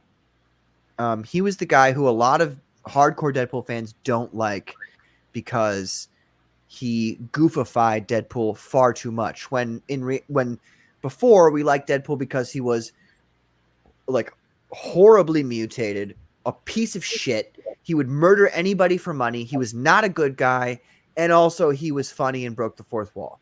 That was the things we liked about Deadpool. And then Daniel Way brought him in, and he kind of made him like a hero. You know what I mean? That was when the whole like Deadpool wants to be a hero thing started. I don't like that. I don't like that whole thing. So the whole like Deadpool trying to be a part of the Avengers, trying to impress his girlfriend. Deadpool having a girlfriend to begin with Fuck that. He does not have a girlfriend. She's dead, or she's the manipulative copycat in the comic books where she just like has sex with Deadpool every so often just to prove that she can, and then leaves him to go suffer in his loneliness. Deadpool's character is defined by loneliness, pain, suffering, and murder. That's who Deadpool is. And then all the jokes come from all of that. So they're always self-deprecating, or they're always like in regards to how shitty and horrible his life is. And that's why in the second movie, when Cable says to Deadpool, my wife was like you, she used to filter her pain through the prism of humor. That was literally the most Deadpool line that has ever happened in any Deadpool movie ever. And that's why I think the second movie is the best, because of multiple reasons, but because that's exactly what happens. Deadpool loses. He's no longer in a relationship. They kill off his girlfriend. Great. Fantastic. Keep her dead. That's how I feel. He's trying in some weird undefined way to be a good guy, but he doesn't even know how to be a good guy because all he ever fucking does is murder people. So he's just trying his best. And there's the kid he needs to save. The kid part of it was like, for me, like, modern situations of the world where like we've got to look out for the kids kind of thing. And that's why that kind of hit me pretty hard. But for the most part, like, that movie is way more Deadpool than Deadpool 3. Deadpool 3 was much more of the Daniel Way, like goofy, breaking the fourth wall, constantly making jokes. Deadpool's just kind of a joke character thing. And I don't like... let me look. I love that movie. It's a great movie. It's a fun movie. But it's not quite Deadpool as well as he should be. I will give it a pass because they brought in Hugh Jackman as Wolverine. And I felt like... Well, let's be real. If Wolverine weren't in that movie, yeah, it wouldn't have been that good. Shitty movie. Yeah. And also, I would say it just happens to be that whatever Ryan Reynolds movie happens with Deadpool, all of the characters in that movie are actually like they ought to be. So, Deadpool 1, you had the introduction of Colossus as he actually ought to be. Like, he looks like Colossus. He acts like Colossus. That's Colossus to me. That is literally Colossus. I don't care what anybody else says. Oh, the X2, X1. Fuck that. That's Colossus right there. Deadpool 2, Juggernaut. That's Juggernaut right there. That is him. Deadpool 3, that's Wolverine right there. You know what I mean? Like, that's... And even to a degree, I don't like... Channing Tatum's a bit puffy. He's a bit too ripped to be Gambit. Gambit's a little more skinny in my mind. Well, he but is. At the same time, tall and lanky, yeah. Yeah, but at the same time, like, if you take out the physicality of him in that movie, like, if you're not too harsh on the physicality, you can never take out the physicality. But if you're not too harsh on it, that's Gambit right there. Well, the costume was great. Yeah, I mean, and the combat, fantastic. Yeah, His accent, yeah, exactly. fantastic. Yeah, the use of the cards. Yeah, those were some of the best shots actually. Amazing. In terms of the action. I'm actually a huge Gambit fan, and it's funny because like your knowledge of Channing Tatum skews it, because when you see his face and it's Channing Tatum, it makes it funny. But if it were like an unknown guy, that would have been a perfect Gambit, like it worked. And so that's one of the reasons why I like Deadpool 3 so much, is because whether or not you like Ryan Reynolds likes Marvel comic books. And he wants to show these characters as they are in the comic books. And if the studio lets him, he will do that 100%. The second time he did not have any studio interference. The first time, I'm sure they're like, you can't use these characters, which is why you only have Colossus and Negasonic Teenage Warhead, who is a D-lister at best, an E-lister almost. But then you have Colossus, who's kind of like an A-lister, right? And they did him justice. Deadpool 2, they did Juggernaut justice. So what I'm remaking my point here, but the point is that Deadpool. It seems like in the Deadpool movies, the characters who show up who aren't jokes or aren't cameos are as actually true to the characters as you'll ever see in a movie ever. I agree with that. And that's a very good point about, Ryan Reynolds making the characters, everyone else, as comic book accurate as possible. So that is definitely a plus about the movies. Yeah. I would say my biggest complaints with Deadpool 3. Well, I would say one, for the people watching at home. One, it's not as good of a Deadpool movie as Deadpool 2. Deadpool 2 is the best Deadpool movie that exists still. Deadpool 3 is very fun. It's very fun. And seeing Hugh Jackman as the correct Wolverine he should have always been, like, you really... Fun is the best word for this movie. Yeah. It was a very fun movie to watch. Is it the greatest movie of all time? No. Is it the greatest superhero movie of all time? No. Is it the greatest Deadpool movie of all time? No. That's a good question. What do you think is the greatest superhero movie of all time? Oh, bro. I'm torn between...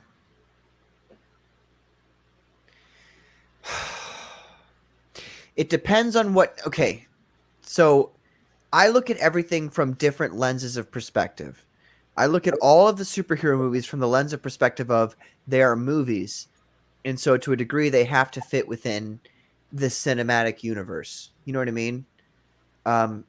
So that it makes sense within the storyline you've already constructed so far. In that sense... I don't really know what you mean by that. How would I describe it? The 616 universe. You know what that is? Yeah. So that is the original comics universe that started in the 60s.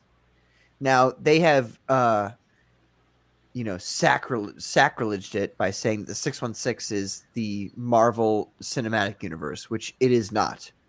In fact, in the comics, they reference the Marvel Cinematic Universe as being like Marvel 1003 something, whatever. It doesn't matter. It's not the real universe. The real universe is the 60s comics that started with the Fantastic Four and continue with Spider-Man, X-Men, and Avengers, and throughout, you know what I mean, until the 616 kind of devolved into the Ultimate Universe plus the 616 in the comics. People who read a lot of Marvel know what I'm talking about. So if you perceive the Marvel Cinematic Universe as a different universe, so like in the 616, Iron Man got his armor, got his whole heart thing from being in the Vietnam War.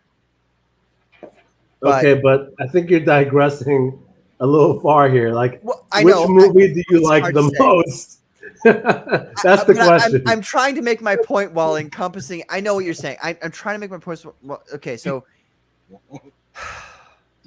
within the context of the cinematic universe and everything within, within the Marvel Cinematic Universe, the best movie is Endgame. Within the context of comparing it to the comics and the 616, Civil War is the best movie. Does that clear the waters at all? Actually, I know what you mean by that. Yes, and they're both good movies. And you mostly like the Marvel movies more so than the DC, right? Yeah, I don't really like DC very much. I like Batman. What would you say is the best Well, what's your favorite Batman movie?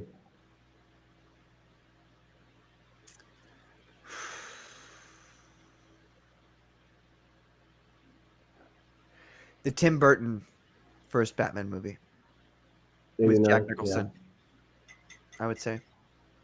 And you said you don't really like Superman, but did you like any Superman movie at all? No, I don't like Superman at all. You didn't like any? No, I mean, like, I can appreciate Superman 1, like the original, like the old OG Superman movies. I think Man of Steel is fucking garbage. I think that Batman vs. Superman is fucking garbage. I literally hate those movies. I think they're the most boring, ostentatious, self-obsessed, masturbatory movies that I've probably ever seen in my life. I know it's really harsh. I'm sorry. Okay, well, Man of Steel, you think it's not a good movie? No. What about it? You think? I Terrible. mean, without getting into too much detail. Yeah. What specifically about Man of Steel makes it a bad movie to you? Well, Man of Steel is a movement away from the original Superman that I'd ever always seen and experienced in comics, which was that he's like truth, justice, the American way, and he's very like happy-go-lucky. Not maybe not happy-go-lucky is not the right word, but he's like Superman's always very upbeat. He's very positive, and that movie was not very positive. Just from the cinematography itself, it was very dark and gray and gloomy. And I don't like the fact that he kills somebody at the end. Although I'm not totally against it, I would have liked to see a little more moral trepidation lead up into that. Yeah, those are the biggest drawbacks, and most people agree. It was too with long, that. by the way. It was way too long. Probably, but yeah, the two moments in the movie that are just clearly off are him not saving his father. Mm-hmm. Oh, and yeah, you're right. Yeah. Like it's like, don't worry, I'll be fine. Like, but I could just save you right now. yeah, that was one of the dumbest moments I think I've ever seen in any movie, actually. And also him killing Zod. Yeah. And then crying about it afterwards, like, come on. I would say there. But otherwise, there though, is I don't some- think it's. I you think could people explain get a him killing little. Zod though. Like it could work. It could work. You could find a way to make him killing Zod work. But it does damage the character significantly. Like, don't get me wrong. Like, I know that those flaws are big to the movie, Mm-hmm. but even though I'm actually a Superman fan, and I know that those things were damaging to the character in that movie. Overall, I don't think it's that bad of a film, though. You know, as a film, you know, it has some good traits to it. I think people really get like they dump on it hard because of those few aspects about it that killed the character. But yeah, in any case, yeah, the original Reeves, the first Superman movie with Christopher Reeve is the best Superman movie. Yes, it was. I would say though, that Man of Steel was better than what is it? Superman Returns. Is that what it was called? Oh yeah, definitely, yeah. It was And it better had than that. some moments that were very good. Yeah. There were some moments in Man of Steel that like it gave it great potential. Like the first half of the movie, like don't get me, it wasn't perfect, but Mhm. I was like, okay, you know, the suit looked great. Henry Cavill looked good. His Yeah. introduction, like, okay, this was epic. You know, there's some good moments in the movie. Dekar says, "How about this? Why were they terraforming the planet into something they can live on when on Earth under our sun they are gods?" Lol. It's kind of a dumb plot. I would. Yeah. Why? Why do you need to terraform Earth at all? Like Superman seems just fine on Earth. Anyway, that's.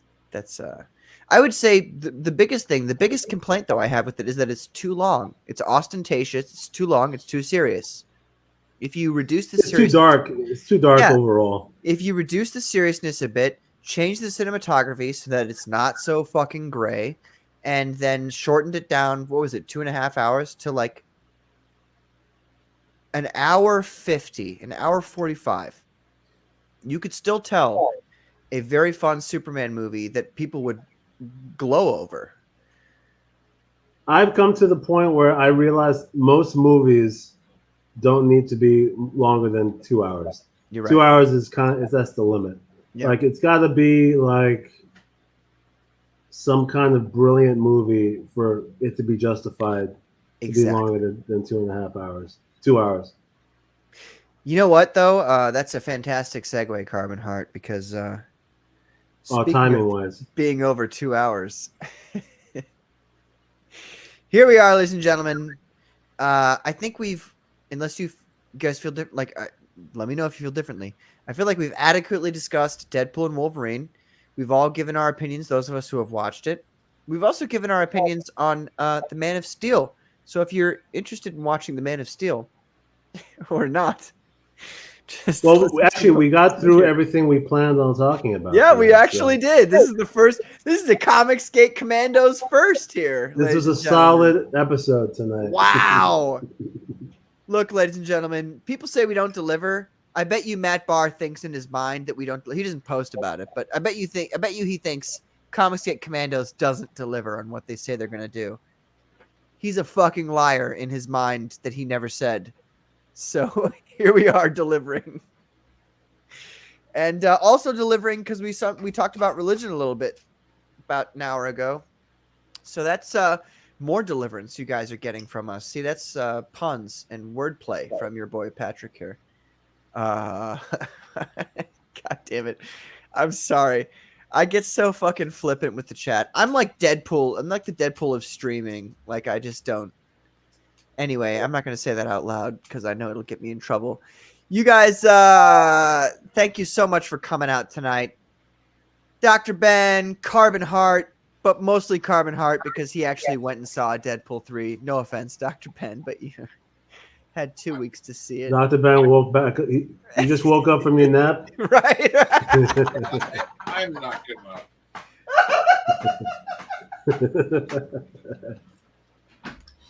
Oh my God. All right, ladies and gentlemen, with that, we are going to end it for tonight. Wait, Dr. Ben, you want to say one more thing? Go ahead. I thought you were going to say something. Are you going to say something? No, Are you sure? Are you sure you didn't want to tell people that